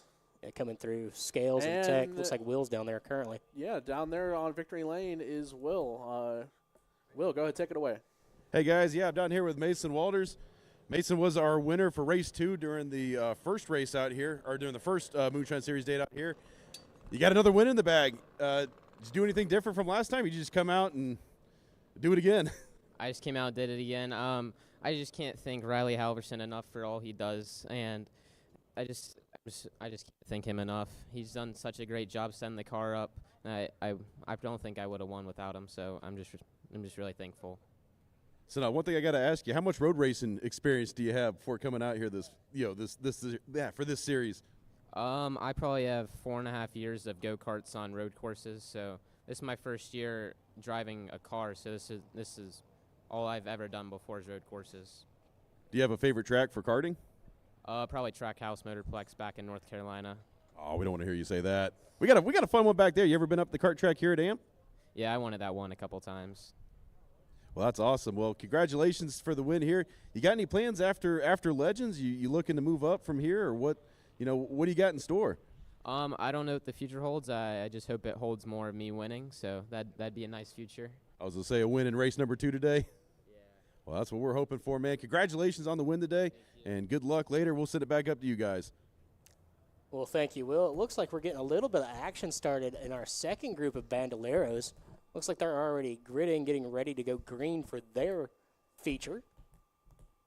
Mikey, do you have the car count for this group? Is it just these 5, or is there? I can look and see if it updates. I might not know until they cross the line, though. Yeah, they. Oh, no, there's 6. Maybe. We might have to do it the old-fashioned way and. Hand count. Start counting on our fingers. 1, 2, 3, 4, 5, 6. So just 6, I think. 6. Well, I do see a number 7. I see a number 57 as well. Well, they're still not. There's like a straggler or 2. So I'm interested to see if they will show them the green here as they come through the final turn onto the front stretch. Yeah, 6 cars. Sounds like they are revving up. I hear them coming. Yep, they're coming. And green flag. They are going. Let's see if this one is as interesting as the first one. Reese Shirley led them to the stripe. Let's see what happens. Ooh, and the 57, 7, and All 7. 4. All of them go around. Oh, no. The 12 is our current leader, Maya Earthly. From 5th to 1st. 5th to 1st in one corner. Wow. Tough break for all those drivers coming into one. Oh, that. Or if that was a tunnel vision moment or Well, what. it seemed like the third, like 3 of them spun, and then the leader was like, "Well, I'll join you. I don't, have you feel left out." So Maya is our current leader. Don't see a full course caution, so that means the field is still under green. We got waving yellow down in turn 1. I think we still have probably, 2 cars. You can see them here. Yeah, on that's the this. 7 and the 7, I think. Unlucky, I guess. 7P of, oh man, I'm going to butcher that. Comden Powers, maybe, and Claire Stein are stuck in turn 1. Will, you just missed a 1st to 5th moment, or 5th to 1st moment. Always great when that happens if you're the driver in 5th. Yeah. If you're the driver, yes, great. If you're the driver in 1st and 5th place comes cooking around you, that's, That's one of those oh no moments. Although I guess if you're too busy brushing sand off yourself. And now when we that have the happens. full course caution. It looks like safety vehicles are out on track. So that See if I was can get a replay of this. yeah. It was the start of the race. I'm going so to react like I've seen it for the first time. All right, Well, Will, okay. take us away.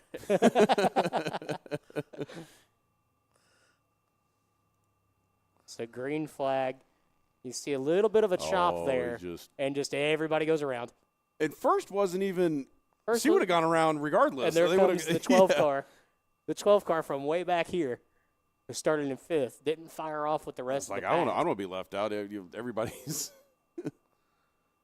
everybody's going for a spin. There's got to be a song for that. What song is that? I think it's that. Time of My Life? I don't know. No, I'm thinking like the troll song. The la, la, la, la. Tough break for all those guys, though, and girls. Well, didn't get a full lap out of that one. Yeah, so if I had to guess, race control will probably set that back, and we will go back to restarting the race. It is too cold to be at the beach today. Yeah. But that is what these drivers ended up doing, taking a little trip. A little bit of a sand trip. Now, Will, I'm going to be completely honest. It is very difficult to stand up right now. Yeah, I'm pretty sure your doctor said don't do what you're doing right now. Yeah, Doc said don't be at the racetrack. Yeah, and definitely don't document it live Oh, on yeah, air. I am not here. I am a figment of your imagination. I am not trackside watching this race announcing. Well, he said don't work. And if you love what you do, You're you'll not never working. work a Yeah, day in you're your not. life. So it's not really working. Yeah, it's just So that's what that clicking sound was. That was your knee exploding when you stood up. That's well, what I it heard. could have been my knee exploding. I don't know. Well, you're not screaming in pain, so Oh yeah, there's either the pain meds are working well, or the pain meds are definitely working well. It does make me very sweaty though. And we are waiting for cars to get recovered right now. Is that time reflected correctly? 3:59. We got about an hour and 10 minutes of daylight left, give or take. Yeah, roughly. It's 5:30. It's pretty dark out here, so we have got still almost through this first set of features, but we are definitely going to have to start running throughs. That's the problem with running these things later in the year, and we've got to keep the. Yeah, too bad we can't do what we did at the last car track. Oh my Lord, Just that flipped was the most beautiful thing I have ever seen. I cannot tell I you. cried. I'm not of gonna lie. Better, I cried. better way to finish a season than what we did at Kart Track 2 weeks ago. I mean, they were running a little behind on the schedule. Started getting dark, and what do? They flip those lights on. It kind of reminds me. I don't know if you was- remember when they put the lights in at Martinsville and they had that playoff race. Oh, that yeah. That was the ran same type late, of. And they turned them on for the first time, and they were able to run into the evening. And I'm kinda just same getting vibes. goosebumps talking Yeah, about it. I mean- It was.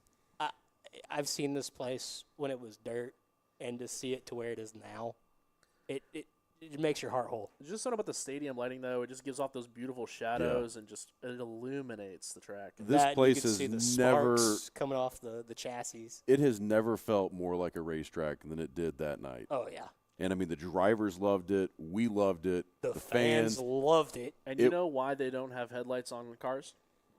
because the track 'Cause is the track always is lit. always lit. Well, with the way the lights are back there, I mean, if it does start getting a little, I mean, they are pretty directional because they're LEDs, so there's not too much light bleed. That was kind of a big thing when they were building them because everybody's like, oh, you're going to turn them on, and it's going to light the whole county. Well, no, it doesn't because they're LEDs. And that's the beautiful thing with LEDs is you can light just the track. And if it was pitch black out here and we had those lights fired up, probably still wouldn't be able to see on the main track. No, 'cause no. that's how Not at all. focused Focused they are. Yeah. No, but they did a great job of lighting up the track. I mean, if you're actually on the racing surface, it was definitely bright. So It was beautiful. Like I said, it brought a legit tear to my eye. one single stoic tear. Yes. And now it's time to get main tracks lights. That's our next move. That's going to be a little bit more of an infrastructure project there because I think getting power all the way out to turn 12s, 13, and 14 is going to be a little bit of an undertaking. But No, it can be done. I think you just get Solar. you just get a blimp.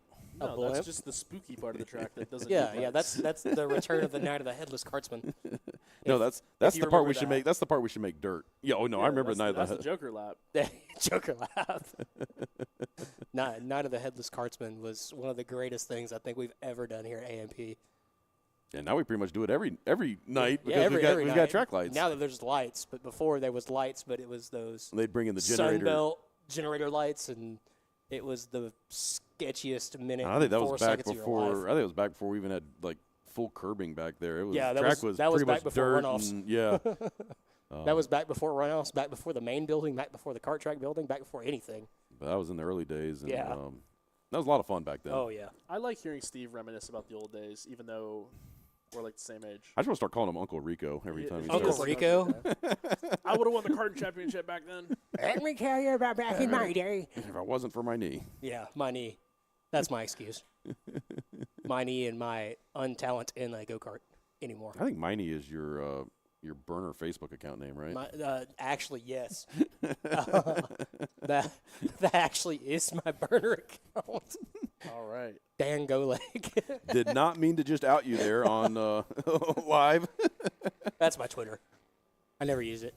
I think we're getting back to racing, boys. Oh, here we are. Yes, green flag is back out. I believe that is Reese Shirley leading this field to grid or to green. Nope, is that the 12? I can't tell. Nope, there's the 12. I love that Ryan Newman scheme. Yeah, I believe that is Reese Shirley out there. So let's see. Now everybody getting through a lot cleaner this time in turn one. I think that single file start Probably definitely helped. Nobody was pushing on the other to see how far they could go in. And everybody making it clean through the S's right now. Looks like we did lose 2 competitors. 2 of our competitors, yes. Only 4 took the green on that restart.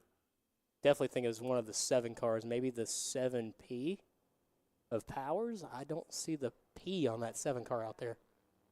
Well, we won't know for certain until they cross the stripe again and we get that updated scoring data. We're still on lap 0 as that incident. Oh, whoa, and there goes leader your goes around. leader, Reese Shirley. She is facing the wrong direction on the exit of turn 6, but that car is still under power, so I think she's going to be able to correct that, which means Ellie Hodge to the point. yeah, the number 57 of Ellie Hodge is going to be your new race leader, but it is not going to be scored as official until she hits the stripe. So let's see as our drivers are making their way through the cutout See and the 7 around the kinda, final turn. See the 7 there, kind of almost like he hit ice. Or Well, maybe and that was she. and I was when I was doing that last Victory Lane interview, I saw Chip Moody down there, and then I was talking to him for a split second, and I said, I think the practice of last month helped, but the track temperature is a lot lower than it was. So, you practice on a warm track, now you're skating on a cold track. So, Yeah. Well, these guys, speaking and of there skating, goes sand trap. again. Well, and the we are 7 cars. We are 1 for 3 for successfully navigating turn 1 right now with these I guys. think only one driver has successfully made it all the way through turn 1 without incident. And right now, that's going to give Ellie Hodge an even bigger advantage. Because if the caution flag doesn't come out, then they are not going to be gridding this pack back up. And there's the number 7 of Claire Stein. She goes for a spin. Well, let's see if she's able to get that car back underway. I don't think she is. She's throwing her hands up. Let's see. That could be some frustration. Let's find out. And turn 1, doesn't matter whether you're in a Bandolero, a Legend, a Radical SR10. It is not merciful. It doesn't matter who you are. F4 car. Yeah, you could be in anything. Turn 1 gobbles everybody. A fully electric. What car was that? A DeLorean? That was turn 6, the Oh. DeLorean. Oh. And that was a pace lap, too. Yeah. In the pace car. Well, it was an EV conversion. She didn't realize how much power it had. So She got back on it. She and it just went, was whoop, getting on whoop. the gas coming out of 6, and the back end just spun out on it. And it was funny because the car owner was watching from home. That's going to be the most happened. terrifying thing in the world. Needless to say, she didn't get to drive that car for pace car again. No. We switched over to Daryl's car, didn't we? And it looks like, Ellie Hodge getting through turn 1, and I Yellows are out. can't tell if she's off pace or not. Yeah, she might be slowing down. I think the yellow is out. Oh, that wasn't Ellie Hodge. That was up front. That was the 12 car of Maya Earthly. So then she could just be at the tail end of her lap. Possibly. I'm not sure. I don't know how that's going to happen because she's going to be now at the front. So I don't know if that's going to put her a lap down or if they'll just hop on the receiver and tell her to scoot back a couple positions before the restart. And that's a tough place to be, too. They're right on the edge of the you sand could trap. almost have it, too. Well, the thing is if you get in there and your tires start to dig in a little bit, you're not going anywhere. Yeah, you can see that trench. Yeah, I was going to say. Her passenger rear tire was in. Yeah, she wasn't going anywhere. Yeah. And that's all it took, just a little push, get back underway, get some traction. Great job by the engineering safety team getting that Yeah, car they really it's quickly. funny. I was talking to them after the last event, and I was like, what'd you guys think about this? Y'all doing a lot of work out there. And he was like, we love it. He's like, it's quiet and very snoozy on a normal day because, it's just guys out there in their cars. Nobody's racing, doing wheel-to-wheel stuff. And so, you might get an incident here or there. You might go all day without anything. Here, it's guaranteed action. They're Turn 1 is your best friend. they are getting their steps in, and they love it when these guys come to town because it gives them more to do during the racing. Although I'm sure the parents would prefer to see less cars in the turn 1 in the dirt. in the beach out there. But they got to learn, and that's what we're here for. And this is the some of the youngest drivers we have, period, out on the main track. So this is also our job here at Atlanta Motorsports Park is to take in the youth drivers and to create the next F1 driver. We are a learning track. This is a facility where you learn, You learn the craft. You get better at racing. You don't even have to be racing to get better at driving out here. No. That is what's phenomenal about this circuit. It's so tight. The line is going back and forth. You never get to rest out here, and See, it keeps you on your toes. prime example of somebody that had never been in motorsports that came out here and is now racing every day. Axe, what's his last name? Akanchis? Camachez. Camachez, yes. Axe started off as a corner worker back at kart track. Got into a go-kart for the first time. I was like, oh, my God, I love this. Now he's running professionally in karting, and he also runs a lot of open-wheel car stuff. Yeah, I saw he was making his way through the open wheel. Yeah, he was running. He did a lot of testing with VRD here a couple years ago, and I'm not sure if he continued with that or. The hard part with road racing is almost everybody. I mean, this is racing in general. You hit a pretty steep financial wall pretty quickly, and that's why a lot of guys come over here to Legends and Bandos racing because, if they start in karting and they get to that point where I want to take it to the next level, I think I could go pro. Unless you got pocketfuls of money. There's not a lot of cheap series to get into for road racing. That's where they come over here to Legends and Bandos because, they're not that much more expensive. I mean, everything's relative. I mean, it's not cheap, but, a $20,000 Legend versus a $40,000, $50,000 spec Miata, it makes more sense to go this route, especially when guys are getting sponsorship and they're getting seen racing in these divisions. We're back under green. It looks like 4 cars remain in this division. I don't have numbers directly in front of me. The 57, everybody goes back around. And one more time. And the 7 car survives. And that is going to be Claire Stein getting through there. And we're probably going to be hitting our time limit here, folks. So we are already 16 minutes into this. So if these guys can't all get back underway, we are probably going to see a white or a checkered flag coming out soon. Actually, that's Powers up front. According to the name rail, that was Powers that is our current leader. So we've been calling it wrong the entire time. Oh, the 7P. Yes, it's the 7P that's up so that's front. not Claire. That's Camden. I'm just going to call that Camden. That looks like a typo. I don't know. I'm going to let you pronounce that one. It's either Comden or Camden. That looks like a Camden with an extra O fat-fingered in there.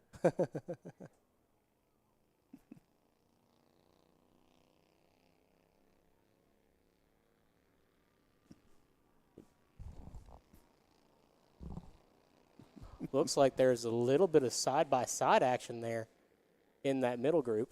And we are still underway.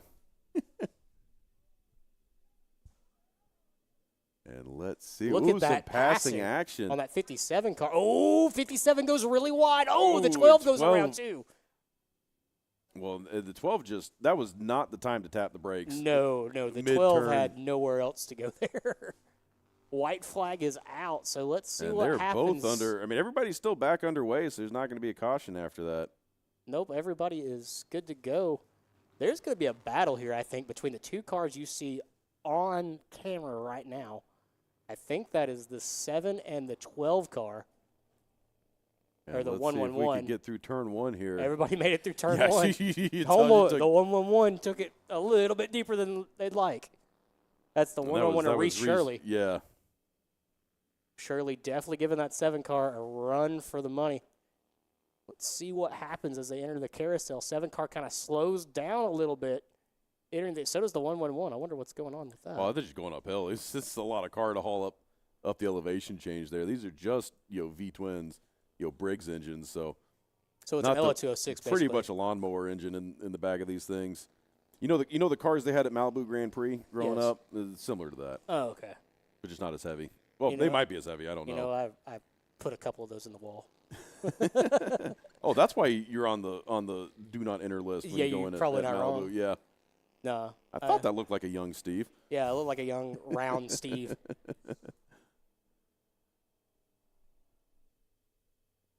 And right now, for the final time, through turns 9 and 10, up through the cut through.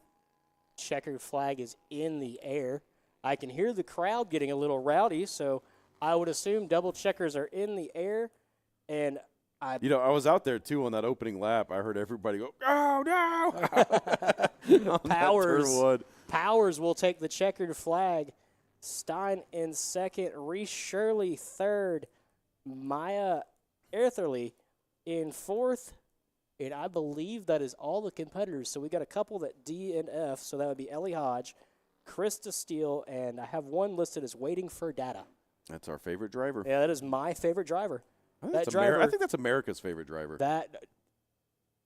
Well, according to NASCAR polling, it's Chase Elliott for some odd reason.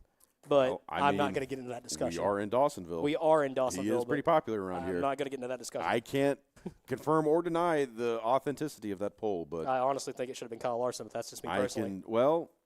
You know, You got to think. He's more Chase known. Elliott has, not been on iRacing as much as Kyle Larson has. So that probably factors a lot into it. And B, who doesn't love Chase Elliott? Get out of here, Steve. I'm just not a Chase Elliott fan. That is sacrilege. There's like at least 7 number 9s I'm probably running out here today. I'm going to get beat up in a second in this You're not going to be able to booth. make it. Yeah, and you can't even run either, Steve. No, I'll defend myself I'm going with to a tell crutch. them exactly where to come find you. And Well- with that, we're going to pass it back off to the Michael and Steve hour as we go down for Victory Lane interviews with, I'm sure, a very excited Camden Powers. Hopefully that's how we pronounce that. If we don't, please correct Will when he's down there. Anyways, Mikey, wow, that was an interesting bando feature we had there. Yeah, they just could not quite figure out turn 1. We mentioned it. It's a hard turn, so no judgment. I don't think I could do it. So next we have our next round of legends. I see at least one sedan in that group, maybe 2. I think the 5 is a sedan way back there with the. I want to say that's a Dale Jr. inspired The livery. red 5. Yes. Yeah, it does look like that old DEI. Speaking of, did you see they brought that back for Florence tonight? I did. Oh, Lord. I kind of wish I was at Florence, not going to lie. But apparently they sold out the track. First time Florence has ever sold There's out. still a car out on track. Oh, looky there. Who is that? Getting some bonus. That is the 7 car of maybe Claire Stein? Maybe? I'm not sure. Number 7 that could be Claire. Claire Stein, yep. I see our race winner down here walking up. Excited, Will? I know I'd be excited. Couldn't tell you. He's still in the car. I know I'm excited. Oh. I think the parents are excited and the friends and family that are here are excited because I can hear them getting a little rowdy on the track mic, so that's a good sign. I just think they're excited they made it through turn 1.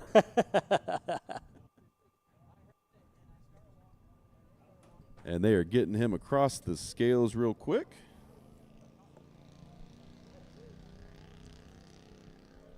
And, looking at the data, Maya Eartherly ran the fastest lap of that entire last race. I was just looking at that. That was showing a 128.470. And she pulled that on her last lap, man. If she'd found that on the first lap, might have been a different story on the podium here. She was definitely cooking her way on that first lap. She avoided all of the carnage that happened on lap 1 with every driver ending up in the sand trap down there in turn 1. Yeah, that was a good way to make up positions. Oh, yeah. Go from 5th to 1st in one little push. But, Will, it looks like our winner is crawling out of the car now. So I'm going to hand it back off to you.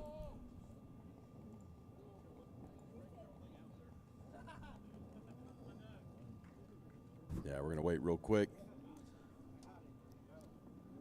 As meanwhile, we have our next group taking the field. Can you use an expression in motorsports? I don't Taking know. the field? I would assume so. I don't know. Taking to the course. Yeah. That's Turning all- left. Well, and right. Oh, yeah, I forget we're at a road course. So that actually was our winner going out there for bonus laps. That was Claire in the 7 that came in. So he's actually just coming over the scale right now. And while we're waiting on him, let's see if we get a quick word with. We'll get second place here. Guys, yeah, you want to talk? Yeah, first place stayed out for bonus laps, so he's going to miss the interview. Well, that's fine. I think Claire might like to talk to you. Takes a second to get all those helmets off, but in the meantime, we have already got action starting on the track. Our next group of legends are coming out. Yep, gritting up. You have to make this one quick, Will, but back to you. Yeah, hey, I'm down here with second place Claire Stein. Claire, it's first time out here at AMP? I really like it. The track's fun. So take me through that race. A lot of action there in turn one. Is that the scariest part? Yeah, turn one, I came in, drove it too deep, and spun out in the sand twice over there. And I was nowhere near the front, and then drove like 2 laps by myself, nowhere near anyone else. And then they spun, so I got a chance to catch up to them up in there. Well, it was definitely an exciting race to watch. Congratulations. We're about to get started on this next one, so we got to cut this one short. But congratulations and good luck out there at race number 2. And we'll send it back up to you guys because I think we're about to get underway here. Thank you, Will. I think I'm just going to hop in the flag stand and call this race. You know, that's not a bad idea, Will. Will, You're going I to will pay you $100 if you climb to that flag stand. Well, cars are wound up. Green flag is coming out. They're in the restart zone. We are racing again, Legends at Atlanta Motorsports Park. Boogity, boogity, boogity. No. A little bit of smoke coming into turn one. Let's see how all these drivers navigate the corner. Ooh, doing a good job. Ooh. Everybody looks to be all the way through. That 29 car, I believe that is Soto.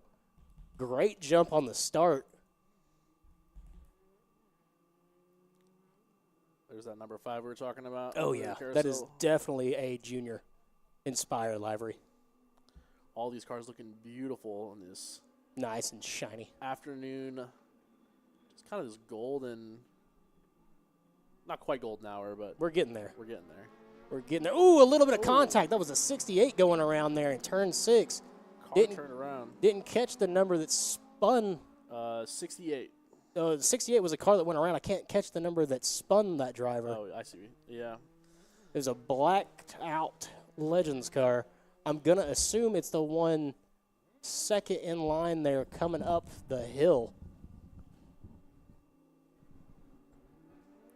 They make their way down the front stretch. And it does look like he is back underway. Okay.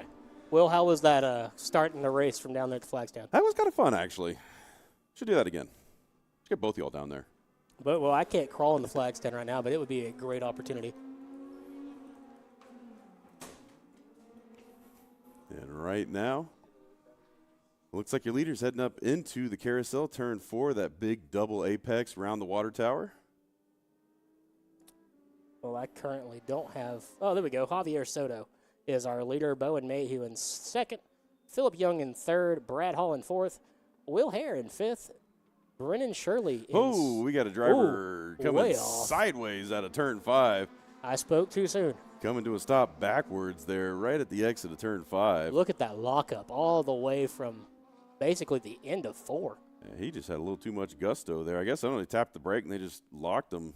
I think it's because the track is getting a little bit colder and the drivers are trying to figure out. Could be, you know. I was Look coming- at that squeeze right there. Oh, yeah. Well, and you can kind of see, too, with the sun coming down, there's a lot of shady parts on the track that are starting to form. Oh, yeah, it's definitely going to be cooling down a lot. And so right now. Man, I love the sound of that, Oh, those yeah. Legends cars. Nothing makes me happier than the sound of race cars. And Javier Soto, still your race leader. He's one of our kart track racers. Happy to see him out here having some success.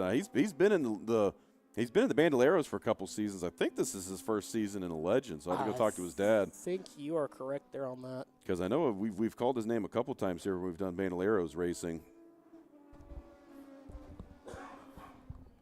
And he has got a pretty decent lead already built up, almost 2 seconds. Yeah, he's after 2 running laps. the fastest time out there. Yeah, no, he's almost a good half second a lap faster right now. Well, the real battle here that we're seeing, I want to say that's Mayhew, Young, Hall, and Hare Yeah, that's that. that are in that group of 4 that you're seeing on the screen right now. And it looks like Mayhew has got a little bit of the advantage, but Young and Hall are the ones duking it out behind him right now. Little bit of pass in the grass action. See, there's the gap between Soto, who just ran, again, the fastest lap of the race, 3 seconds faster than our second-place driver. Here comes that 5 car of Will Hare side by side with the 47, and pushes the 47 into the grass. Gets 2 wheels off right there, so he's not able to get back on the accelerator as fast. And he is definitely going to lose some position there. I don't think he lost a spot, but he definitely lost ground. I'd call that an Earnhardt move, wouldn't you? Yeah. Well, he wasn't passing in the grass. He was just losing ground in the grass. Close enough. There was still grass involved. And right now you've got that battle between Brad Hall and Will Hare on your screen. Brad Hall and that number, I guess it's a 47. It looks like there's only a 7 on the side of that. On the back, there's a 4 and a 7. Or maybe that's Phillip Young. Maybe that's Brad Hall and Phillip Young going at it. I think you might be right there. Or maybe that is Will Hare and Phillip Young. Oh, maybe And he the just made the 5 car pass on just him, did yeah. a double pass in one lap. Next up, Bowen Mayhew. Yeah, we'll have to see when they come past the stripe here. And these So- guys keeping it, well, fairly clean from what we Soto saw ag- last race. So Soto again with the fastest lap. Every lap has been the fastest lap of the race. he keeps finding more and more time. Although look at Phillip Young, it looked like he had a little bit flapping going on there. So I'm not sure if he's got him. You can see by the racer's tape over that rear fender. I think he was in an incident at some point. Oh, yeah. A little bit of tire smoke coming off the 5 of Will Hare. Yeah, he Who's was made dragging. his way up to 3rd within a lap. Was in 6th. Yeah, dragging that brake across the rumble strip there. Although not costing him any time as they are navigating that big double apex carousel turn. And, you know, that's a hard part. We saw that driver earlier lock up and go out right there at 5. You know, it's real hard. You load that car all the way up on the outside as you're going through that carousel, and you got to quickly unload it, you know, because this track does punish you. Oh, yeah. It's definitely a very hands-on track. You have no moment to rest. No. When you think you do, you don't. And right now, drivers making their way through turns 8, 9, and then up Look the at the cutout here. 58 car just kind of came out of nowhere there, right on the tail of Brad Hall. And I think that's Phillip Young Yeah. that he's on the tail of. Like Garrett Fox, I think, in the 58. And look at that, man. He almost locked all 4 of them up. A lot of front left tire smoke there from the 5 car of Will Hare. Definitely putting some time in between him and Bowen Mayhew. Definitely closing the gap, 109.524 versus 104.71. So definitely a sizable change within the past 2 laps. Well, looking at this gap right now, Javier Soto again running the fastest lap of the race. 6-second lead over second place. So assuming he keeps this thing stays green and he keeps it clean, that's pretty much all but his race to lose right now. How does this man keep finding speed? 109.328. At practice, you know, that's the thing. These guys spend more time on ovals than they do on road courses. So even during the race, that seat time is valuable, and these guys are going to be gaining knowledge and speed. And keep in mind, this is the bottom 40% from the qualifying grid. So these are the more novice, the newer drivers. So these guys all have plenty of time, plenty of speed to gain. I mean, we're looking, you know, out of Soto, he's running a minute 9. You know, our winner from the A feature was running minute 5s. Let's focus in on that battle for second. Bowen Mayhew, Will Hare. Hare is now on the tail of that 29 he's car. reeling them in, but he's only going to have 2 laps, less than 2 laps, because they'll get the white flag next time There's by. about a lap and a half remaining. But, I mean, look we've at seen how quickly. crazier. Yeah, it can happen quick in He has any got moment. a better corner entry into turn 1. Look how deep he drives that car. How much coming time in he gained. 6. Right on the tail. Can he get back in the throttle faster? I don't know. Let's see. Oh, was that a missed shift? I don't know. I don't know what that was, but Because Hare had to check up. look at that. Oh, he's got a tire blown. Front left tire out on that, on the 29. And he's able to keep it out of the wall. Good driving there. Yeah, you saw that streak of fire coming out of that tire. He's dragging that rim on the ground. That was. Wow, came through turn 6 and had to have lost that tire. But wow, white flag is out. I was going to say, yeah, Mayhew wasn't feeling the pressure, but that tire certainly was. He gave up. Yeah, that tire said, nope, I'm done. That tire said, I'm going to check out of here. And that's a tough break for Mayhew. Man, that was a great battle, too, that was Yes. brewing. What could have been And that's going to put Mayhew. at the bottom of the Oh, I guess he standings. must have been lap traffic. No, Mayhew was second. Oh, no, Mayhew was second. Sorry, no, I'm looking at Will Hare. Sorry. Yeah, Will Hare goes up to second because it was the battle between Mayhew and Yeah, and Hare was hard charging, too. or not Harris. Mayhew was hard charging. I think the 29 might have continued. Or not the 29, but yeah, Bowen. I think he might have continued because he just lit up on the board. Did he? Then that had to have just been That hot brake pad coming out. That had to have been a fluke because There's no way. There there's was no a way. trail of fire coming out of that there's car. no way he continued on. Nah, he's still going to be sitting over there. I don't know. I don't see him. Double checkers No, are he's still at lap 6. He did not continue. on. Javier Soto is the winner in our Legends B feature. William Hare coming from way back in the field, finished second. Brad Hall third. Yeah, Garrett he was Fox fourth. He was your hard charger award for that race.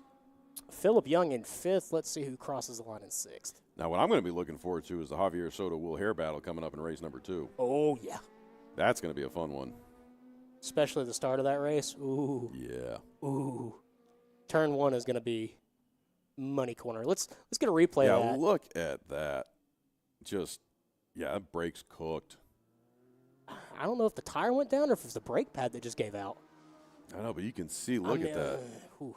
That could be a rim dragging. That's something just shooting tons of sparks and You know what I'm flames out about of to that do? car. Maybe you're a firework.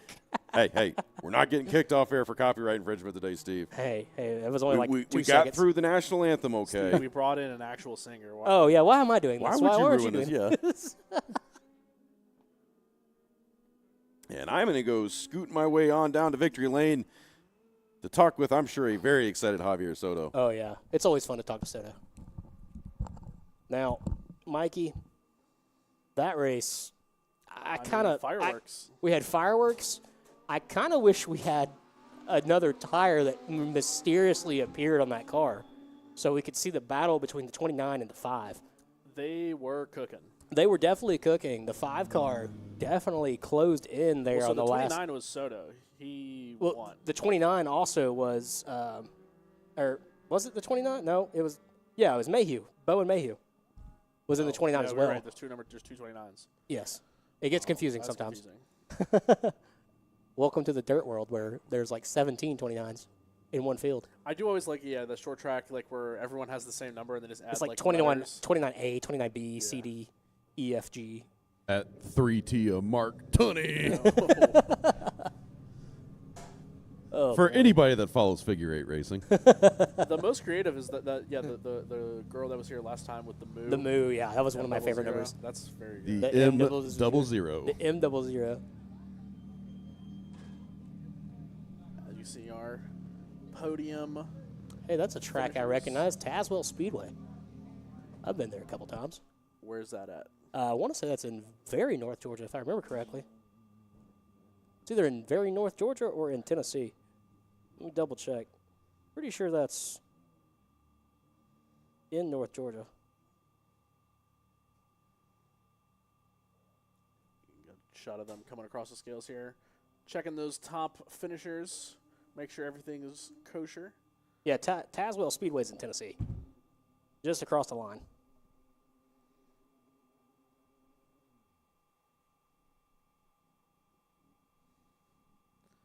As we can see, Will getting ready down there with Javier Soto. We are down here with a very, very excited Javier Soto. He's just climbing out of that car, banging on the roof. Do an interview? Yeah, get over here in the sun. It's starting to get dark. Hey, man, awesome job out there. Is this your first win out on the big course? Actually, it's my second. Oh, sweet. Here, let's step over here a little bit. We're losing you on the mic. So this your first win in Legends. Is this your first season doing Legends? First season, second. It's been a long time coming for that second.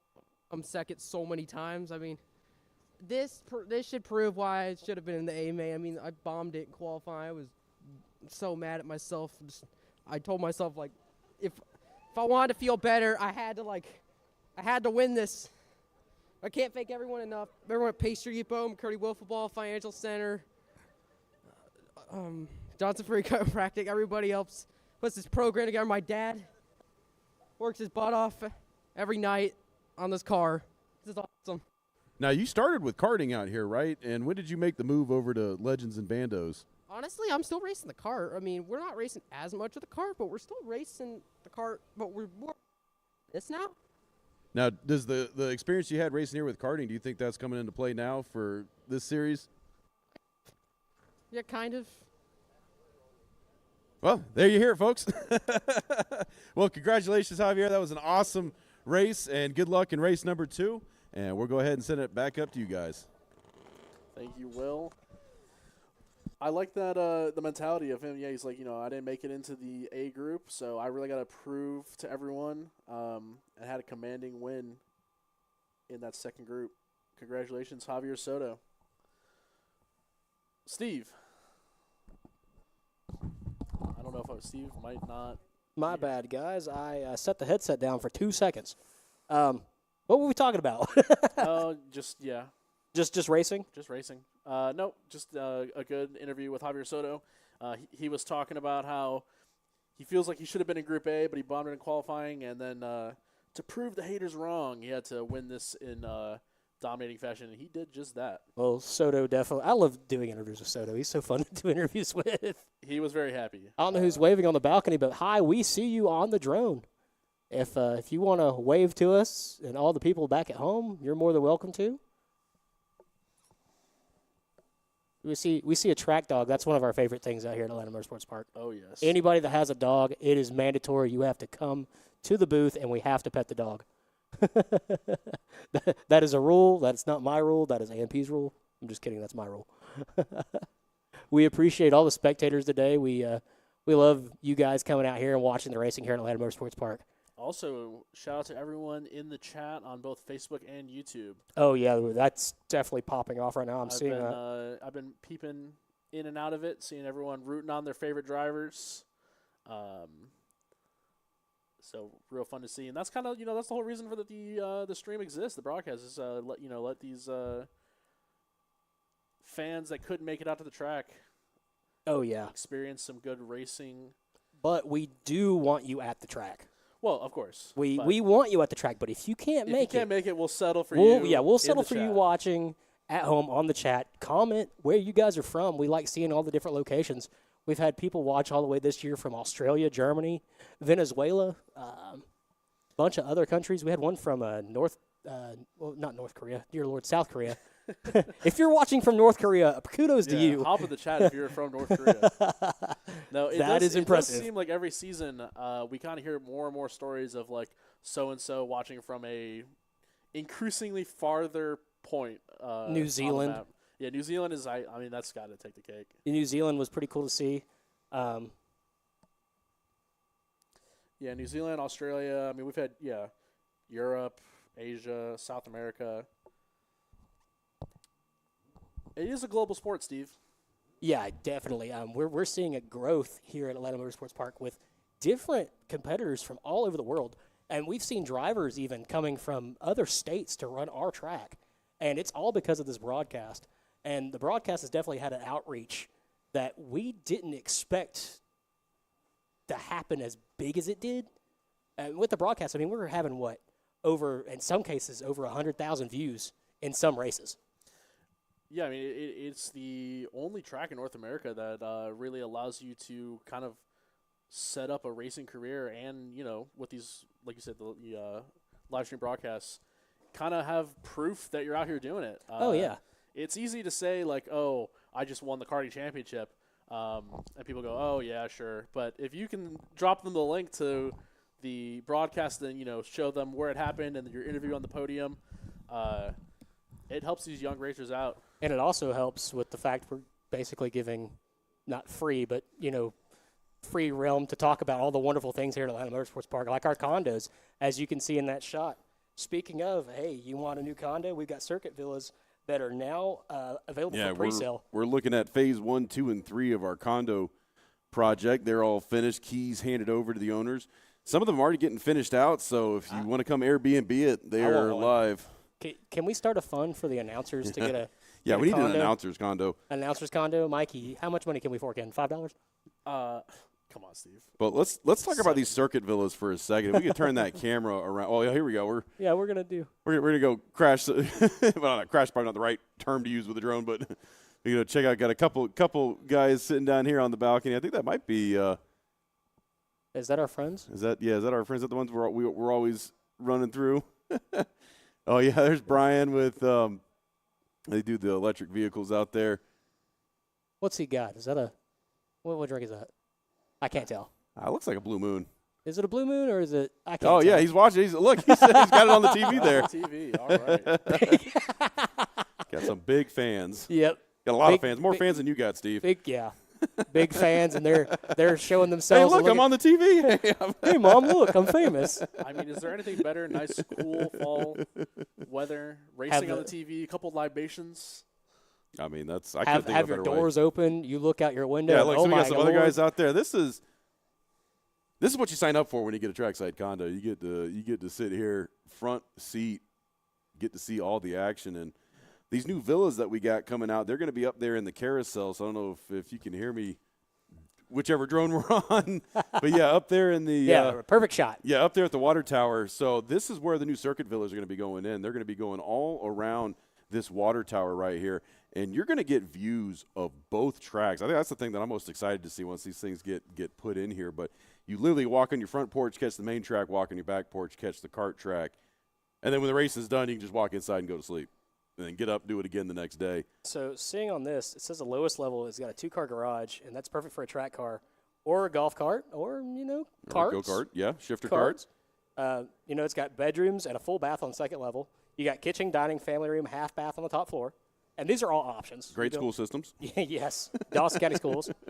Or if you we got if you're a somebody racer, backwards on the kart track. if you're a racer, there's always Speed U. That's an option. They're actually out here sponsoring Yes. a Bandolero And today. they are a sponsor of the series. Actually, hadn't brought them up much, but yeah, Speed U, Chip Moody, they're doing great things right now. They're, if your kid is into racing and you don't have time or the schedule to do a full-on normal, school program because you're obviously traveling and racing, that's where Speed U comes in. And they help nurture and educate these drivers and, the normal K through 12 studies, but they also work around the fact that these guys are racers. They are going to be on the road. And, on top of all that, they still set up special days, special programs, like what the Freight guys were doing up with Chase Elliott and the Hall of Fame. Speed, you guys were up here this summer. I gave a tour to them. We were, up at the go-kart track up here at the main track. We let them do some kart racing and the rental karts, and they had a great time. They went on the trip over to the Hall of Fame. Got to speak with Miss Cindy Elliott over there and some of the other personalities. I just want everybody to know that Miss Cindy Elliott is the nicest, most sweetest lady in the world, and that comes from me. So, which doesn't mean much, but that woman is a saint. Yeah. Wait, so you don't like Chase Elliott, but you love his mother? His mom is the nicest person in the world. Okay. Is that where this anger comes from? Does Steve have a crush? No, I don't have a crush on Miss Cindy Elliott. That woman's super nice, though. Anytime I ever go up to the Hall of Fame, she's like, "Oh, hey, Steve, how you doing?" And I'm like, "Great." And I always see Mr. Perkle up there. And I'm just waiting for Bill to run through the door and catch you with a right hook. Now, if Mr. Bill Elliott is here, I'll gladly have a conversation. It's always fun. It's always fun when we get Bill up here at the track. He'll come by for when we're having member socials and now, events. I know you can't see it from this shot, but if they pan the drone just slightly to the right over that tree line, is the Elliott Airport and the Elliott's house. I think our drone guy's gonna be like, "Hey, shut up! Stop telling us what to do." So you could actually kind of see part of the airstrip. Drone guy do that. That's my job, guys. Yeah, you can see where that clearing in the trees over there. That's where the airstrip is. That is Elliott Field, right there. So we are neighbors with the Elliots. So. Speaking of neighbors, we got people side by side. Time to go racing again. I think we are about to get this feature underway. And this is going to be a big group of bandos. Let's see how they navigate through turn one.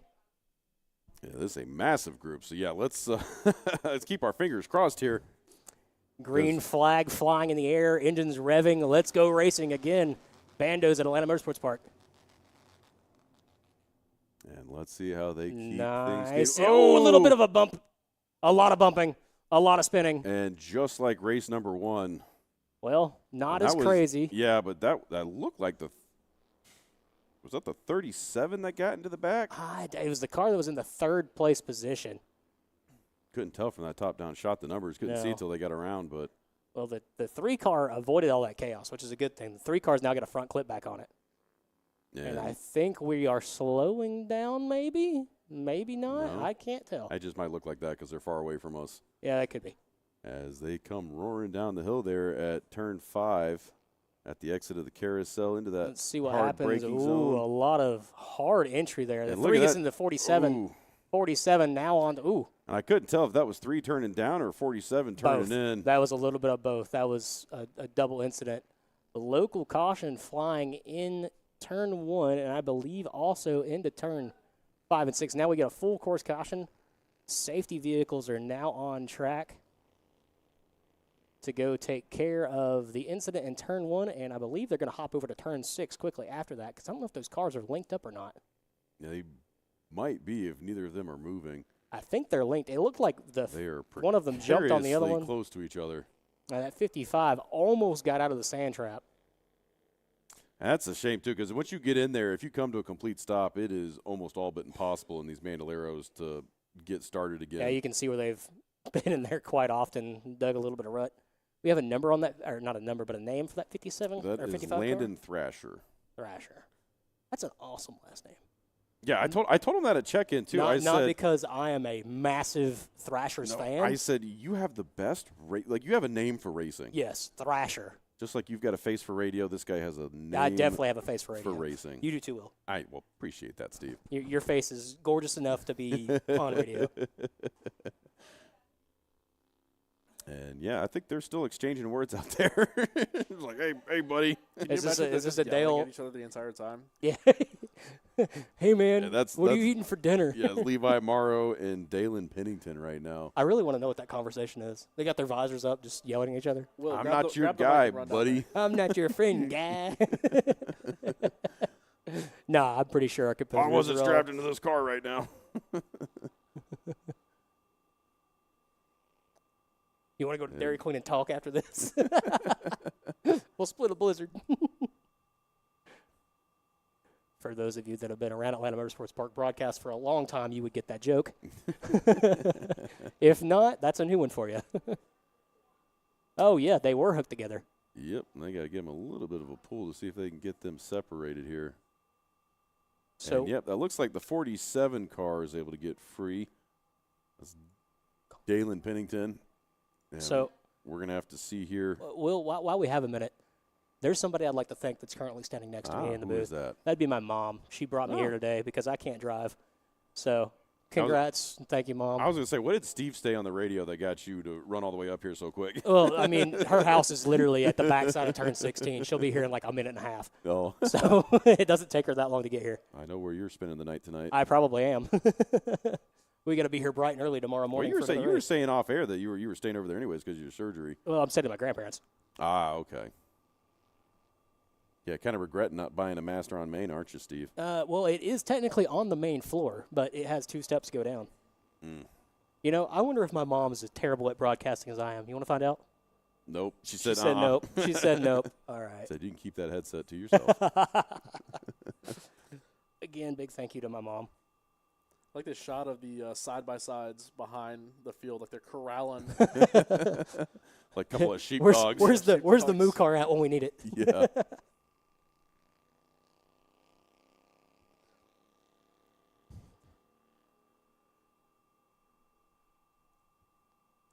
And something tells me this might be a single file restart. I have a because strong feeling it's going to be a single fire restart because we are running we are at quickly out of peak. time. Yeah. we've got about 20 minutes left of daylight. And a Well, car just we- stopped on the front stretch. Well, that's not good. Is that the 3 car? Yeah, it looked like the 3 cars. So, I got word here that race control told him to stop. okay. Too far ahead of the field. He was just trying to have that advantage on the restart. Yeah, Greenman go. Well, we didn't even get to a complete lap, so.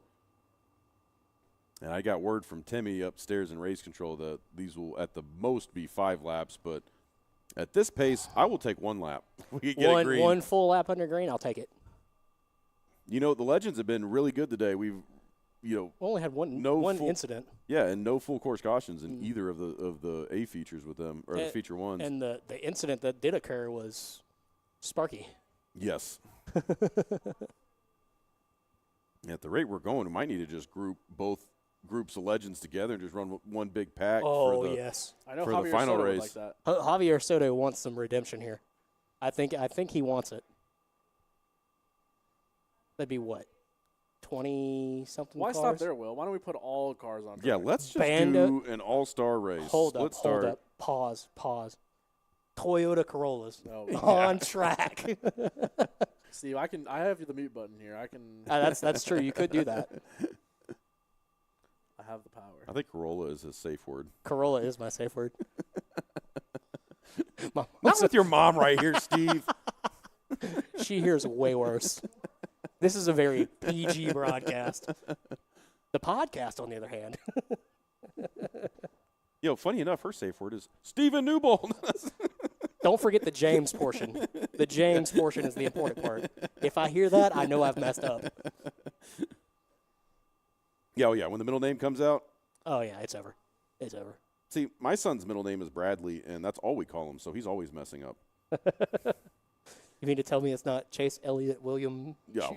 It was almost William Clyde. Tunny Rigdon. If my dad had a vote, that's what it would have been. And right now, drivers trying to save some heat in these tires. You can see them just swerving back and forth. So I'm looking forward to this race. Yeah, and Yeah, this caution is not letting Sherman get too far out. He was the front runner by a huge margin in race number 1. All right, gentlemen, what's the over and under on cars spun around turn 1? I'm going to give the line at 3.5. Our 3.5? Vegas odds. Ooh, I'm going to say over. Over. All right, 3.5. Yeah, I'm saying over. All right, so On this lap. This is, you're just setting this up. Well, let me change my bet. I can bet because the You know what I it's bet? still in play. Zero. Green flag's coming Yes. out. sorry, all bets are final. All bets are final. Green flag. We're racing again.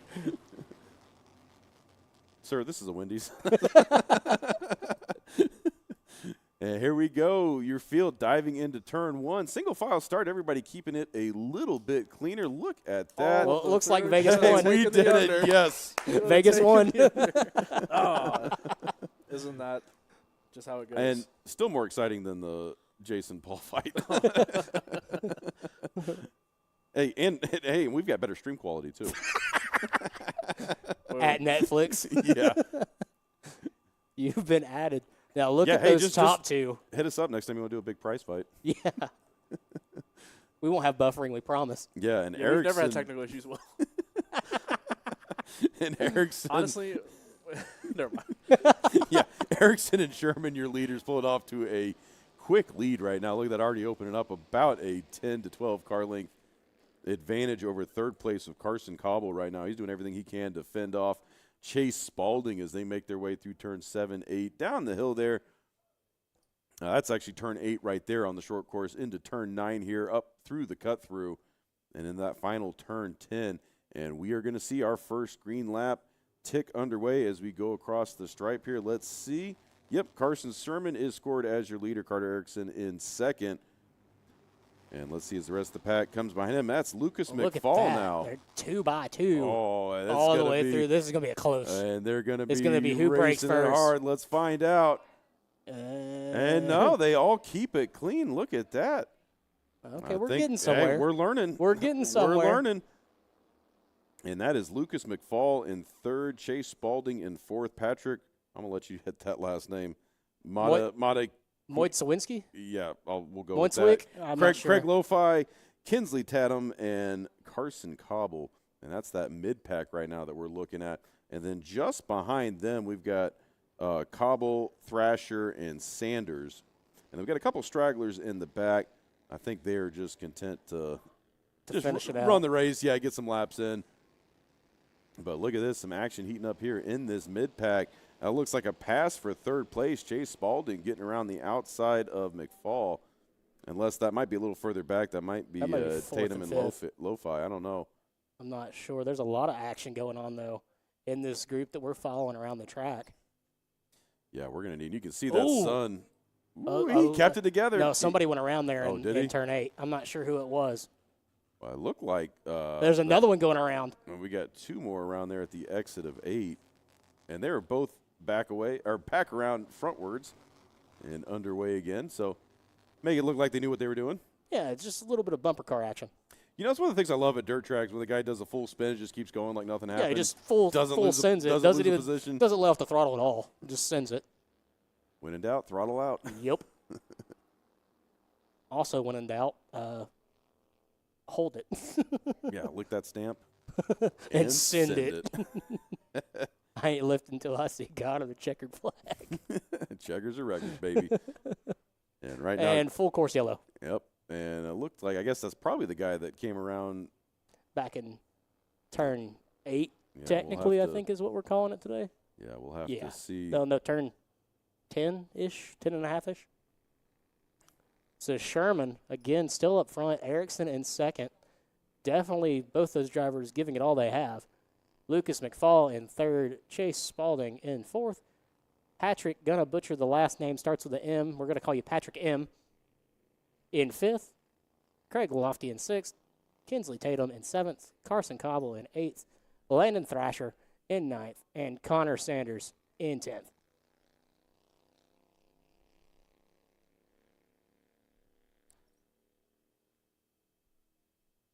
Yeah, I think, yep, there's the car into the tire barrier down there.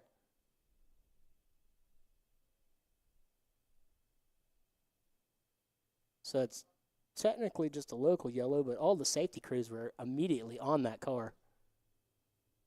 You can see by the tire tracks, it looks like they just got into each other. It looks like James Binky again.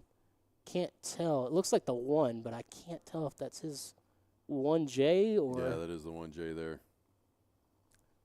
Tough luck for him today. You can see, based off those tire marks, how he got spun around there. I mean, he was side by side with another driver. I mean, he caused about 3 of those cautions during race 1, so there's something up with that car. And you could see, Yeah, he usually spun on the he's pretty caution lap. spot on with. Yeah. And maybe he's just not set up for the colder weather. I don't know. These cars are definitely getting squirrely. The first race of the year, he did very well. And I think we might end up we're gonna be with running time on time constraint here. here. Yeah, we've got to get this one wrapped up. So it's showing 11 minutes and 19 seconds since green. So we took one full lap under green. I saw them hit lap 2, but I think they pulled it back. They pulled it back because not everybody was through. Because my screen is showing. Oh no, they're frozen up on the screen. That's what it is. 'Cause it's still counting on the phone. So yeah, they've got 2 laps in. Okay. And maybe they'll throw the mercy checker at the end of this one. They could, and they couldn't. Well, and this is the importance of, having a practice day and having more practice time so these guys can learn the track. Unfortunately, not able to do that. We put a couple practice sessions in, but, they obviously get cut short because guys are still spinning, they're still learning, and it's really hard to get seat time at a road course because it's more expensive. It costs more money to keep these tracks up, keep them running. And so, by proxy, you got to charge more for entry fees. And it's just, for series like this, it's. The 55 car is done. Yeah. I'm not sure what happened. That's Landon Thrasher there. Yeah, and they're walking him off track. I wonder if the car just finally gave out or something broke, or I didn't even see him down in turn. Oh, you can actually see. And there's our head of engineering, Will Hallman. Look out at the there. front of the car. You can see the. Oh, look how strong muscles right here. Hold up. He's going to have to flex for that one. Yeah, I know. Well, he can't hear us. Just put that on your shoulder. Yeah, just carry it, man. You're good. What was that song from Encanto? I have no clue. I haven't watched a Disney Under movie the that's not been Cars, and I couldn't tell you how long. I do know the. See, I have a 2-year-old. We've been watching tons of Disney movies. Oh, I'm sorry. For the Disney movies, not the 2-year-old I have part. only seen Cars 1, 2, and 3 now about 100 times each. Can you quote it? Most of it. And checkered flag will fly. Carson Sherman comes back to Atlanta and burns it down again. Yes, he gets the win here for the second feature in Bandoleros.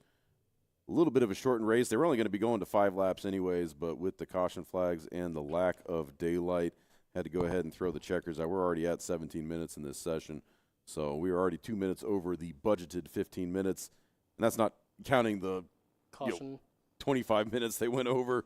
Yeah, during from that earlier. first one. Not as bad as race 1 or as the first race last month, but these guys are getting better. They're getting it in. Like I was saying earlier, They don't run. seat time on a road course is hard to come by. They don't run road courses that often. No. So seeing these guys out here, and this is, I think, one of the only road courses that's currently on the Georgia I think Legends schedule. I think it is because they don't run at Roebling and they definitely don't run at Road Atlanta.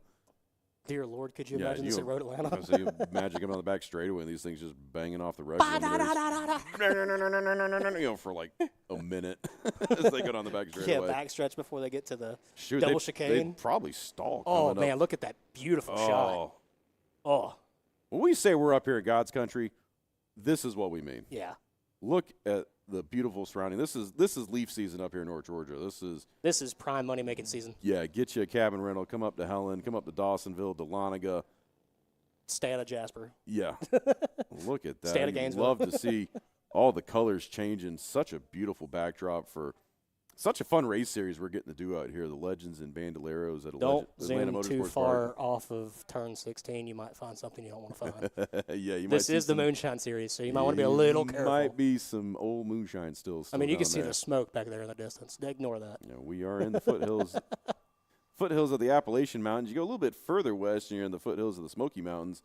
Not far. A lot of you guys like to go up to Pigeon Forge. But awesome shot here of the facilities at Atlanta Motorsports Park. It's best time of year. Oh, yeah. I mean, minus the 36-degree weather in the morning, Now, but did you see the potential for the snow that's supposed to happen like Friday night? no, I did not. Yes. Apparently, we're supposed to be getting snow Friday night. It snowed a little bit further north of us. Don't you put that juju on me, Ricky Bobby. Jean Chara. I'm looking for the one they call Ricky Bobby. I like crepes. Just say it. It's like, can you say I like thin pancakes? He's giving you an out here. No. That's not American. And you can see another batch of kart racers getting underway down there at the kart track. There's some About real time to turn on karts the lights going on. back there. I know, they're getting there. That's the great thing with the lights here is we can now run a lot further into the evening during this time of year. You know, it used to be when daylight savings hit, that was it. You know, 5 o'clock rolls around, public karting's done, Now, but hold up. Since not we anymore. have somebody that lives so close, Mom, I know you don't put on a headset, but you can just say yes or no. You're less than a mile from the track. Can you hear those carts at all? No, she's sitting here shaking her head no. I had no idea it was here. Except No. for the fact that you won't shut up about it, Steve. All you talk about is racing. In my wedding vows, You know, I'm starting to think I shouldn't have dropped you on your head as a kid. in my wedding vows there was racing mentioned. Steve just talks about going to a racetrack with Mikey and Steve, and his mom thinks it's like imaginary friends. Yeah, Okay, yeah. Steve. Yeah, Mike. You don't see Mikey. Mikey's in that. Oh, that there was room. 160 carts. You should have seen it. It was Okay, chaos. Steve. Okay, Steve. Okay, but Whatever you say. Take this medication. But it's true. It's all true. You know who still hasn't come up here yet? Mr. Who's Elliott. yeah, I was calling him out, but we're running out of daylight here. I don't know if we're gonna have enough time for Speed Secrets with Dan Elliott. Man, that'd be great. I know. Anything I can do to beat you in our Corolla head. Oh, head-to-head. yes, yes. I don't know. I still have the best time on the near. Secret of how to make your Corolla faster. What, just lose weight? Wow. Diet and exercise? Drop an That's LS a in cheap it. shot. Also, I can't throw stones. I live in a glass house. Well, glass basement, actually. You mean Will's basement? Yeah, but you drive that high performance. Ooh, a little bit of I action do there on drive the a kart track. luxury German brand. Duh. I was gonna say, you have a little bit more Hearst purrs. than I Fur. do.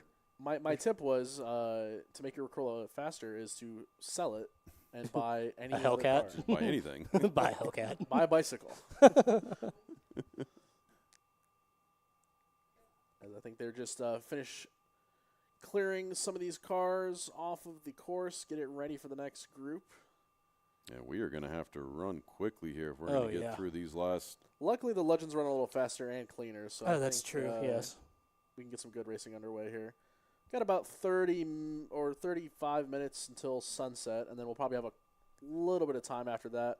So about 25-ish minutes to get some We might have to just postpone the second. the Legends. second bando. Unless we run them all together.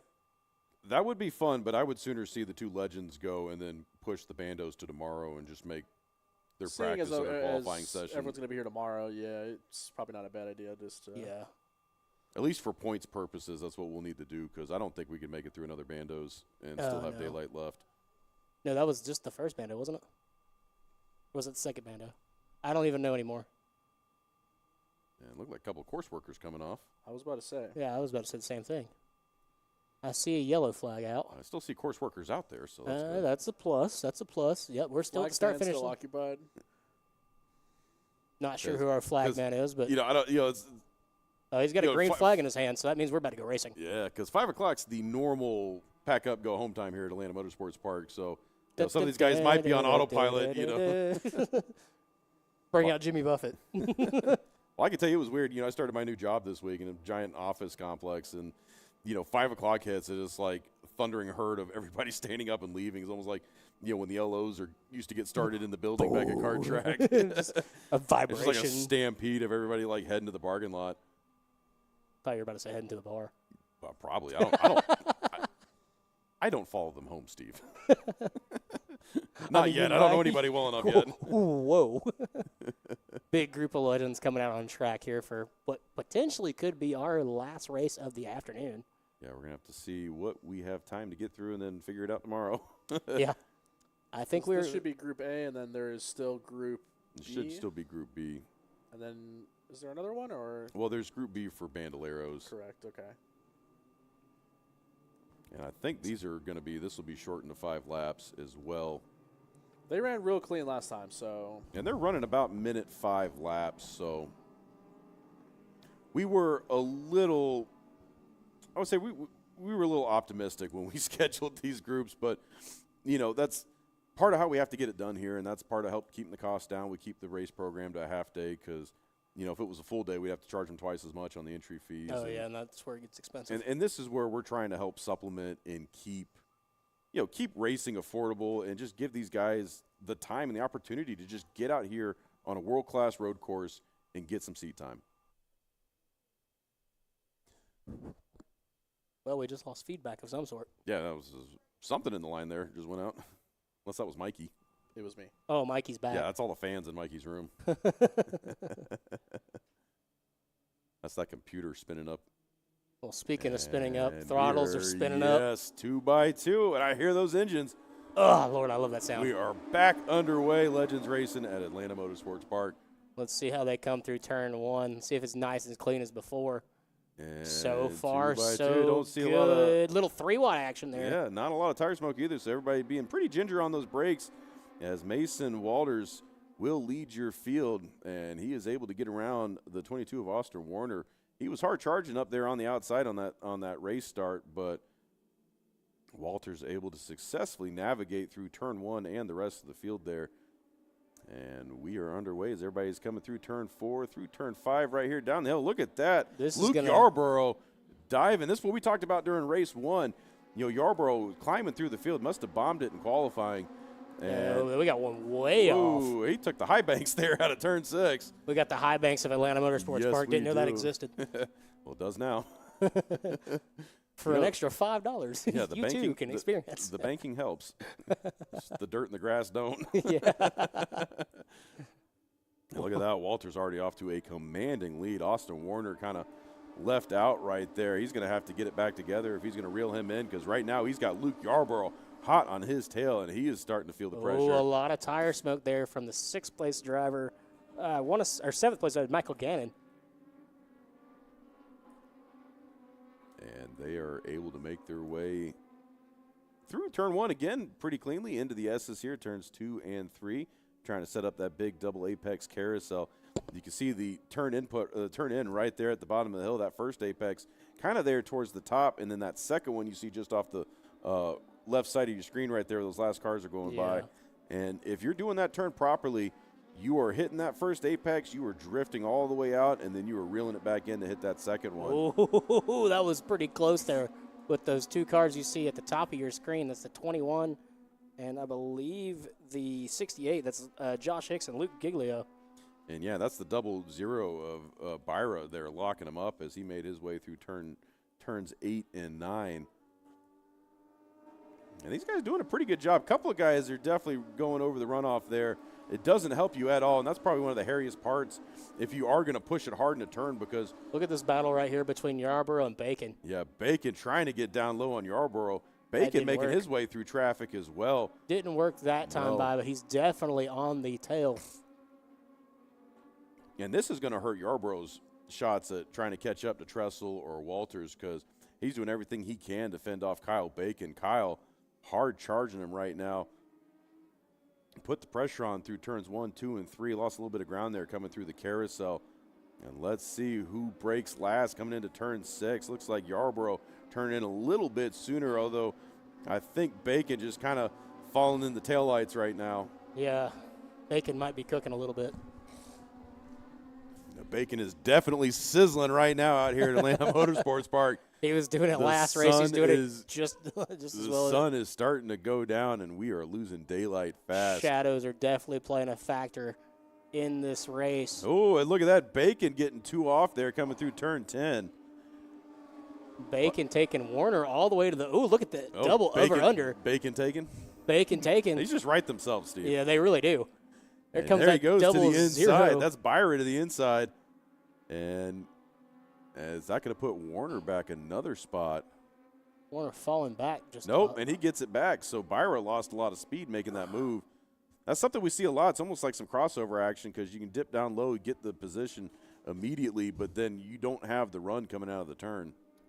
Yeah, we got a lot of action between our 5th and 6th position. Let's not count out Yarbrough up there in 3rd, definitely putting some pressure on Treshy.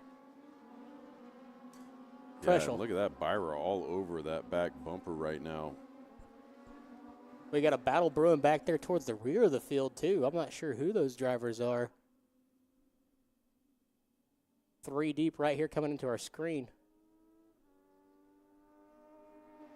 White flag flies on Mason Walters. And we are shortening these to 5 laps, so this will be the final lap as your leaders take the white flag. Walters with a commanding lead again, 4.2 second gap, and he did that in 4 laps, so he has been averaging almost a second a lap faster than everybody else. I want to know what that kid's gears are. And yeah, he definitely has it figured out. You know, he was your winner of race 2. You know, second place Jason Tressel was your winner of race 1 during the first Moonshine Series date. And right now, Mason Walters only about half a lap to wrap up the sweep here today. Definitely going to be giving Luke Yarbrough our hard charger award today. Yeah, he is definitely coming from the rear of the field all the way. Through the field. Him and Bacon both. I think they must have just a bad qualifying run. But that'll definitely help them out in their respective points championships. Little bit of 2 off action there. And you can see where that little strip of dirt is, where everybody just keeps gradually just taking more and more out of that turn. But the problem is, and maybe we'll take a look down. Maybe we'll take a look down pit road and see if they've got them lined up or not. Looks like tech's still going on for our Bando race. They must have found something. Let's see if we can get a clean shot of.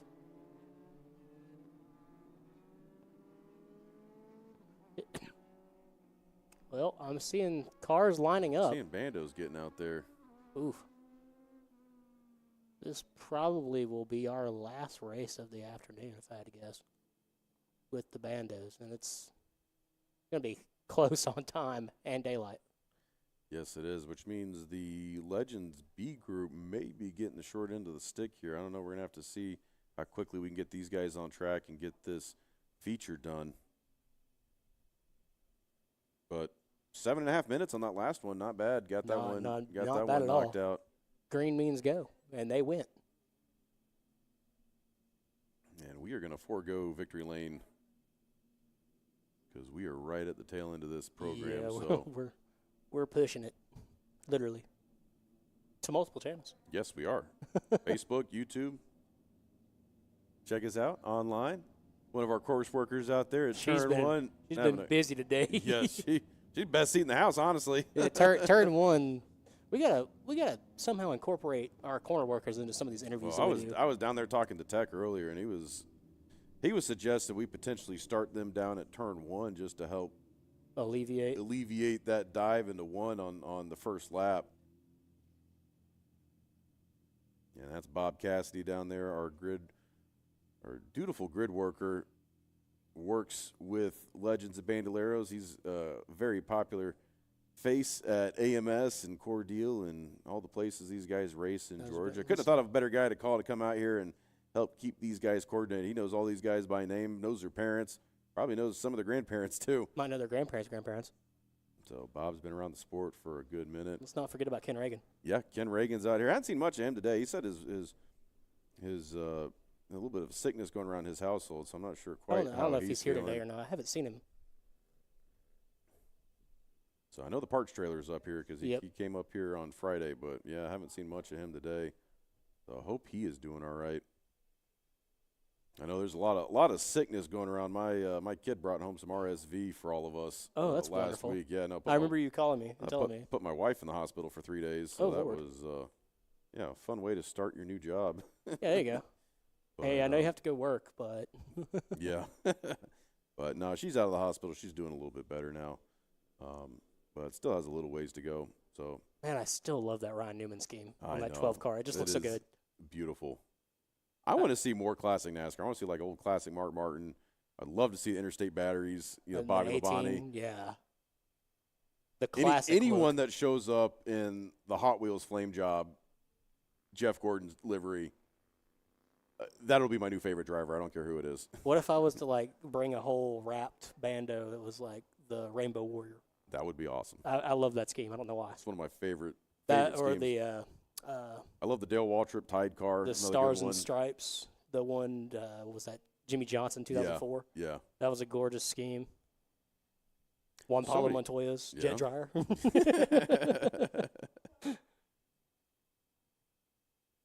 That's a driver we need to get out here. I think he would love this track. Oh, Juan Pablo? Juan Pablo would love this track. There's no jet dryers. Pretty sure. I thought he had been out here for karting. I think it's his cousin that's been out here for Juan That Pablo might be. Garcia. Yeah, That's who you're thinking of. that's who's been out here. I know Elio Castroneves was out here for a car. Yeah, Castroneves was out here. Yes. And me and Mikey got to see him win his fourth Indy 500? It was the fourth, yep. Yeah, and we were there right on the fence. He was climbing up the fence, pretty much sweating on us. That was such a fun experience. Was that last year? No, it was about, 4 or 5 years ago? Yeah, it was a couple years back. New Garden. Yeah, that's who won it last year and the year before. In a questionable call. Speaking of things that were more exciting than the Mike Tyson Tyson fight, yeah. We haven't had any buffering problems. I'm surprised I have not gotten in more jokes about that stream. That was Netflix. If you're Horrendous. listening, give us a call. We can Yeah. help. Yeah, we charge. Yeah. I'm not going to lie. There was a point where I was watching it, and I was like, guys, I understand. I've been through this. Yeah. So Keep your head up, boys. you know the part like where they're in the process of interviewing Tyson, where he turned around and it was just that's where mine froze, and it was frozen like that for Oh. 7 minutes. We need to recreate that with Steve. No. Anyways, green flag. Green flag is out on our second bando feature. And speaking of open chaps, Let's and open up let's those see, throttles. we got 1, 2, 3. 3 off. 1, 2, 3. And they're both on asphalt, so that's good. And it's under power, so I don't think that's going to pull out the full course. Yellow just will be a local down there at turn 1. And it seems all 3 of those guys are back underway. I did see the driver that went way off. She just kept cooking and just got back on the course. Hey man, I'm not lifting until I see I'm the going to checkered be I'm going to be surprised if we show up tomorrow and some of these guys aren't like rigged out with some Fox suspensions, the big knobby tires, just to We're going to need to get some handle turn Tylenol 1 for better. the turn one's arm. Wave Yeah, the flag you have all to have day, shoulder replacement surgery. for sure. Yeah, it's going to be a workers' comp claim for how much you've been waving that flag down Hold there. up now. Hey, my mom does that. Contact her for all your No, hey. We're at work. I don't think they use Great American here, so Well, despite the spin, they've kind of all caught up to each other. they're all kind of not. Kind of looks like they're not full race pace. No, They are, they're just on it. slow. Maybe it's just the distance. And a little bit of look at that action heating up there. 4th place, getting past. And I believe that was Reese Shirley. She was one of those drivers that was caught in that early spin. And everybody getting around Sherman. Maybe they are getting back in a grid order. I don't know. I'm not sure. It looks like they're going kind of slow.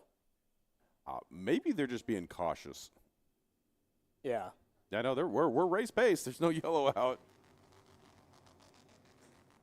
I can hear him pinging off the rev And limiter. that So is Ellie Hodge, your race leader right now. Camden Powers in second.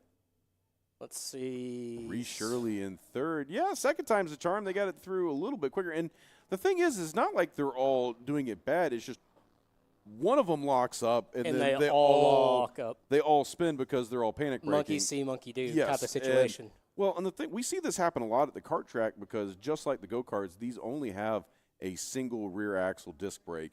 And so, you know, when you're a young driver and you see somebody in front of you that you're about to hit, your instant thought is stab the brake. And when you've got a single axle disc brake like that, you lock up the rears and then you also spin out. Oh, a little bit of contact there with the 7 and 57. Just Not giving- much, but just a little bit of a love tap. Giving a love tap there as they make their way through turn 6. It's almost like the 7 car didn't put the hammer down quick enough. No. And we are running about minute 49 here is the fast time for Ellie Hodge. Let's see if these times start to come down for lap 2. I think they will. Is that 7 car about to poke out and try something here coming up the hill? Maybe. We'll have to see as they come through the final turn. 7 car kind of slowed down enough. Looks like the 111 of Reese Shirley going to try to poke it in there for second. Yeah, we're going to have to see as Shirley comes by. And, nope, she's still going to hang in there at third. Although she's got Claire Stein hot on her heels right now. I was going to say Stein is not letting up. It's about to be a girl fight out here. Let's see as they are making You know, their they way all into the S's. with that Tyson Paul fight. That was the Yeah. best fight of the night. No, that So, was. That's hands down the best, and the wrong person won. But yeah, well, that was a matter of opinion. they did it for the ratings. Yeah, probably. Much like me and you, that's kind of our stick works. Is we're just playing for the ratings here. And you can see sun starting to come down. That orange glow on the track. Yes, what photographers refer to as golden hour. Maybe a And little bit of thinking outside about action. Nope. Nope. And you taking two completely different turns through there. One went coming in- wide, one went wide and Yeah, one went early and low, one went late and wide. And they are still bumper to bumper as they make their way through turn 8. Down, there's a little there bit of we a go. dip. Oh, there, ooh, almost a crossover that was move was there. almost a defensive move trying to cut that inside off, but to take that turn fast, you got to do that. Maybe she didn't know where, couldn't see the Okay, inside. I think Powers has figured it out now. Yeah. Here comes Powers to the outside. See if he's going to swing to the inside here. He's going to try to make the move here. This is the lap it's happening on. Yeah, he's staying to the Setting up. outside. If he could just keep the speed through this turn. There we go. That was almost an overtake there. Yep, there he goes, looking to the outside. He's got a little bit of a run, although Ellie's going to make a defensive move there. Probably looking in that rear view going, Yeah. nope, And not that's today. That's going to force Powers to have to lay off the throttle a little bit. See, they're kind of on top of each other. I mean, lap times aren't that far apart. No, they're doing pretty well, and lap times are certainly coming down right now, too. Powers Minute was 20. definitely faster that last go-around than Hodge. Yeah. Here we go. In turn 6, this is where the money shot's to going to the be. inside. He sends it in. Is he going to keep it? 57 Oh! spins out. Oh, and the 7 spins out. And looky there. The 111 of Reese Shirley will take the lead. And look, all three of those guys back under their own power, and just like that, shuffling up your top 4 again. Wow.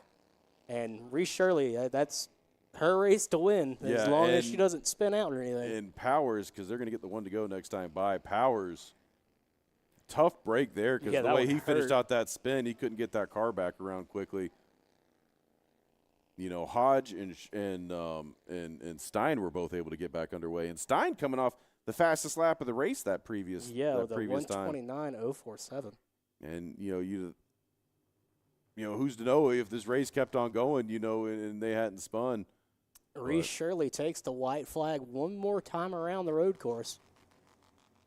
And Ellie that's gonna Hodge be- only lost one position there in that spin out. So But it's going to be a shootout between her and Claire Stein. for second. And let's see, as we are less than one lap to go, Drivers making their way successfully through turn 1.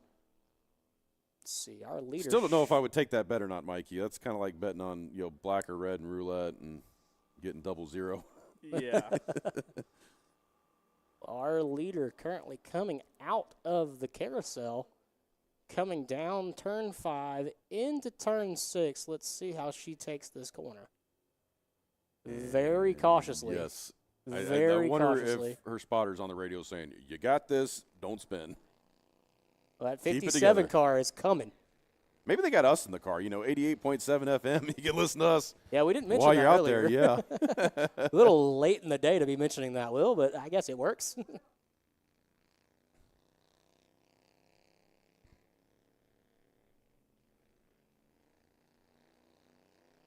So Reese Shirley should be coming around the final corner, and there she is, checkered flags waving in the air right about now. Checkered flag is out. Reese Shirley comes from 5th to 1st in 1 lap to win Bando Feature B. And a great, well, a lot cleaner than what I thought was going to happen. I mean, we did see a couple of pirouettes, but fortunately nobody sent it too deep into turn So 1. here's a recap of how this happened. He just he hit the slick part on that curb. 1, 2, 3, and there goes that 111. Yep. Correction, 4th to 1st in 1 corner. And I think he just hit the slick spot there because this track's starting to cool off with the sun going down. Oh, yeah, definitely. And let's take a peek down that pit road. I don't know if we're going to line up these guys to do the final Legends feature or not. I don't believe so. The lights are starting to come on at Kart Track. Yeah, they got Oh, them down there. I they're think there. we got time to do it. I mean, it only took 7 minutes to do that last one. We just got to They're line there. this. We got to line this sucker up and get it Go. done. Yeah. Soto's going to try his best to defend that title, but that 5 car, wow. That's going to be That's gonna be our battle. The Harris Soto is going to be the battle to watch during Yeah, this is going to be great. And it's going to be a 5-lap shootout. 5-lap shootout, winner take all. Well, winner gets points. Well, yeah, winner gets points. Second place gets points too, but not as much. Kevin as first. Harvick versus Dale Earnhardt Jr.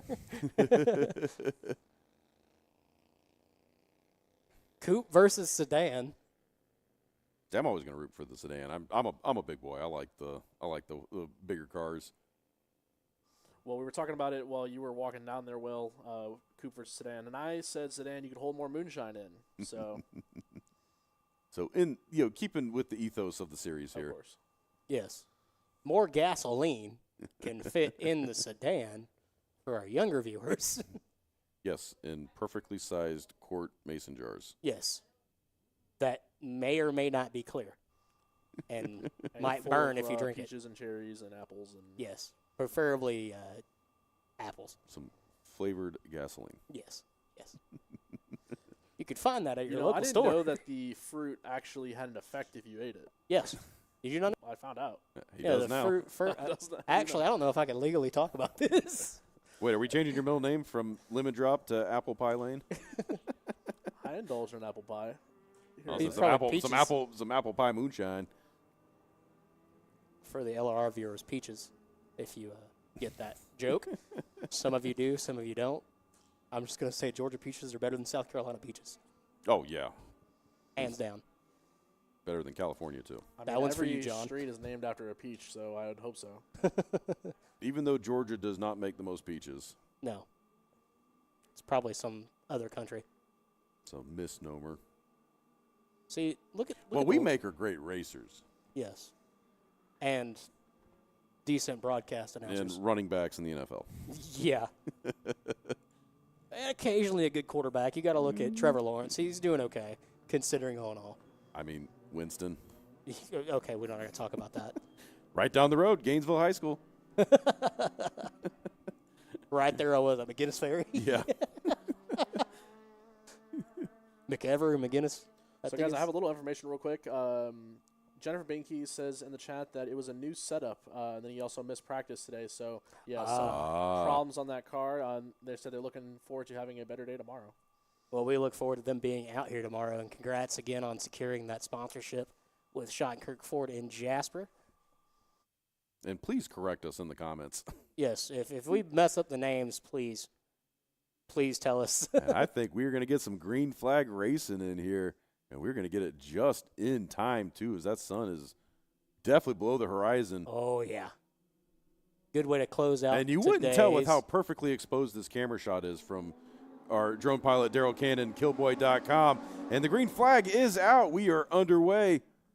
Lap 1, side by Soto side. and Hare coming into turn 1. Soto locks it up just a little bit. He gets over the rumble strip, and he pushes Hare wide. Almost 3 wide And- there. Yeah, at and the start. Hare hangs into it. And they're still side by side going into the S's. Who's Hare's- going to give? Hare's not giving up at all. No, and Hare's got the position. Look at that. He ran him hard. Brad Hall locking it up a little bit because the 29 of Soto kind of locks it down just a And little this bit. is going to put Soto on his back foot as Hare didn't even take him 3 turns to get around Soto. And he was a presence there. He stuck it on his outside door, and he did not move at all. And drivers making their way through turn 6 right now. Kind of starting to spread out a little bit into single file. Let's see if Hare has it. Now that he's got clean track in front of him, what's Soto going to do? I think Soto's going to sit back and observe for at least 2 laps. Yes, And he that, is. that third, maybe 4th lap, he's going. Well, he kind of has to go in the 4th Yeah. lap. And we're going to see as they are making their way through the final turn here. And as they come across the stripe for the first time, Will Hare is scored as your race leader. Javier Soto in second. Brad Hall in third.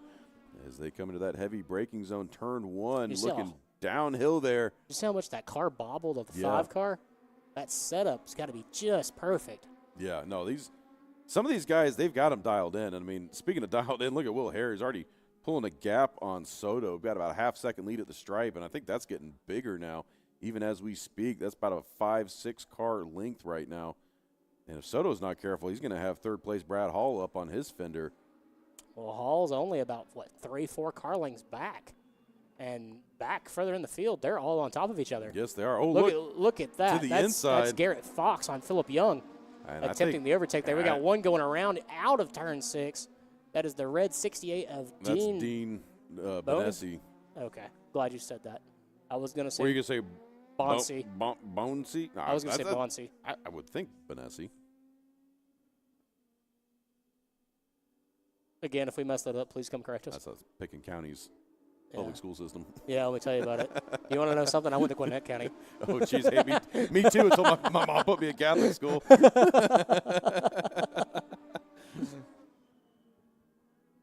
You can hear those brakes locking up from our track mic.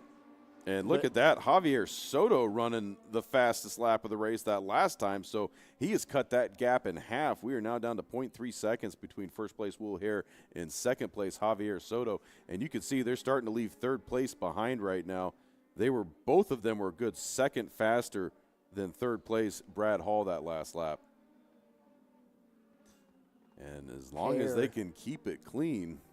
Oh, Soto bobbles there Oh, on no. the exit, falls back. Oh, no. And that's going to give Hall the advantage, too, because he is not going to be able to get that speed back up until they get right here through this turn. And, oh, no, that's not what you want to see, especially if you are hard charging in second place.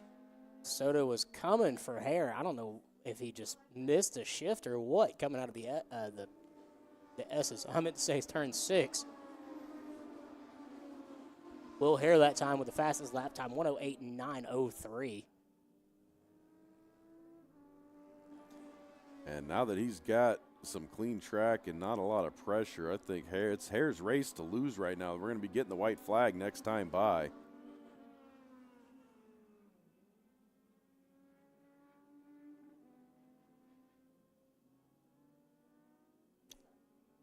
Hare still out to about, I would say, a 4, maybe 5 car gap as they come into turn 6. Nice and easy does it. Clean entry, clean exit of turn 6. Hare has done his best all day to hold off Soto. And that's at least a 10 to 15 car gap right now back to second place. And Soto is starting to pull away a little bit from Brad Hall. The gap And look at that between gap first- is the something. verse between first and second is closing. Soto is getting faster. Did Hare miss a shift or something? Look I at this. don't Soto's know. closing in fast on him. We're going to have ourselves a race. Soto, fastest time, 1:08.149. Oh, he found some speed. We're going to have a race here. 1 lap to go. Soto's a man on fire right now. Let's see. They made it clean through turn 1. Soto with about 2.5, 3 car lengths behind. He's going to have to drive the wheels off this thing, and he is right now. Here Look he goes. at that. The 5 car messes up on the entry of the carousel. See if Soto has a good exit here. I think that made Soto check up a little bit because he wasn't expecting that. Oh, it's Soto gets a little squirrely there through 5. Soto charging hard through turn 6. He goes to the low side. It's going to be almost. Soto gets a little slides bubbly. it a little bit. The last corner is going to be our money shot. And he has been quicker through turns 9 and 10 here. So let's see what line Soto takes. He's going to set him up here. He's going to get some speed. Look at this. He is on his bumper. Coming through the final turn. No, he is still, he's back on really it. on his bumper. And, Soto's not going to have it. Can't quite figure it out. Oh, he's going to try to peek to the outside. Checker flag in the air. Will Hare, Javier Soto, Brad Hall. That was a karting move. That was a kart racing move right there. Great show to close out our program today here at Atlanta Motorsports Park. And big shout out to the crew and the guys getting all the races in here before daylight ends. Because it doesn't look like it on camera, but if you look outside, it is definitely getting to that time. A lot of shadows. Definitely cooling down, too. And a great program of racing here, folks. And if you liked what you saw, we're going to be back at it tomorrow, 9 o'clock in the morning, bright and early. We're going to have those beautiful sounds ringing in the hills of Dawsonville. So don't go anywhere. If you're not in church, you need to be out here. It's going to be the This is church. What are you talking about? This is going to be the Church of Speed tomorrow. The Church of Dale? You can sneak your phone in, turn it on silent. Yeah, we will be streaming, so if you're in church, you still want to watch the race. God will forgive you. Yes. Well, if you're Catholic. Yes. Go to confession. Yeah, I know lots. Well, you know all about that. Yes. Forgive me, Stephen, for I have sinned. I am not Catholic.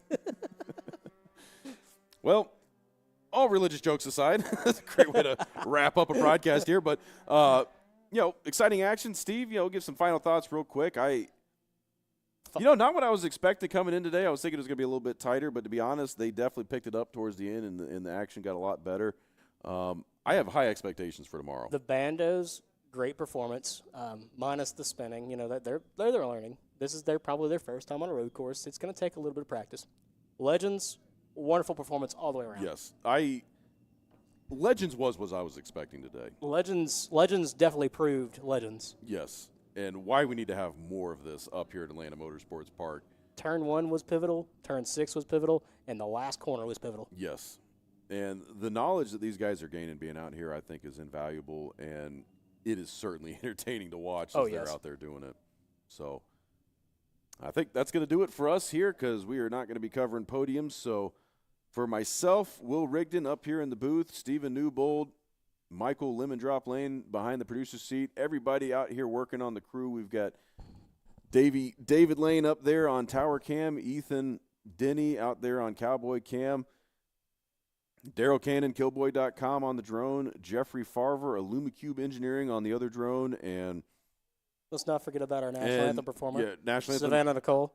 And then our wonderful graphics person, Miss Michaela Denny, who is also running triple duty today doing the start-finish cam and the interview cam. So big shout-out to the team here. A lot of hard work. They were in here setting up early this morning, and be a nice break because we just get to pack up and go home. We don't have to put anything away because we'll be back here first thing tomorrow.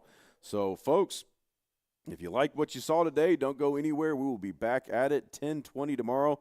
We go hot for qualifying, and we will see each and every one of y'all then. Hope you all have a safe trip home. So long, everybody.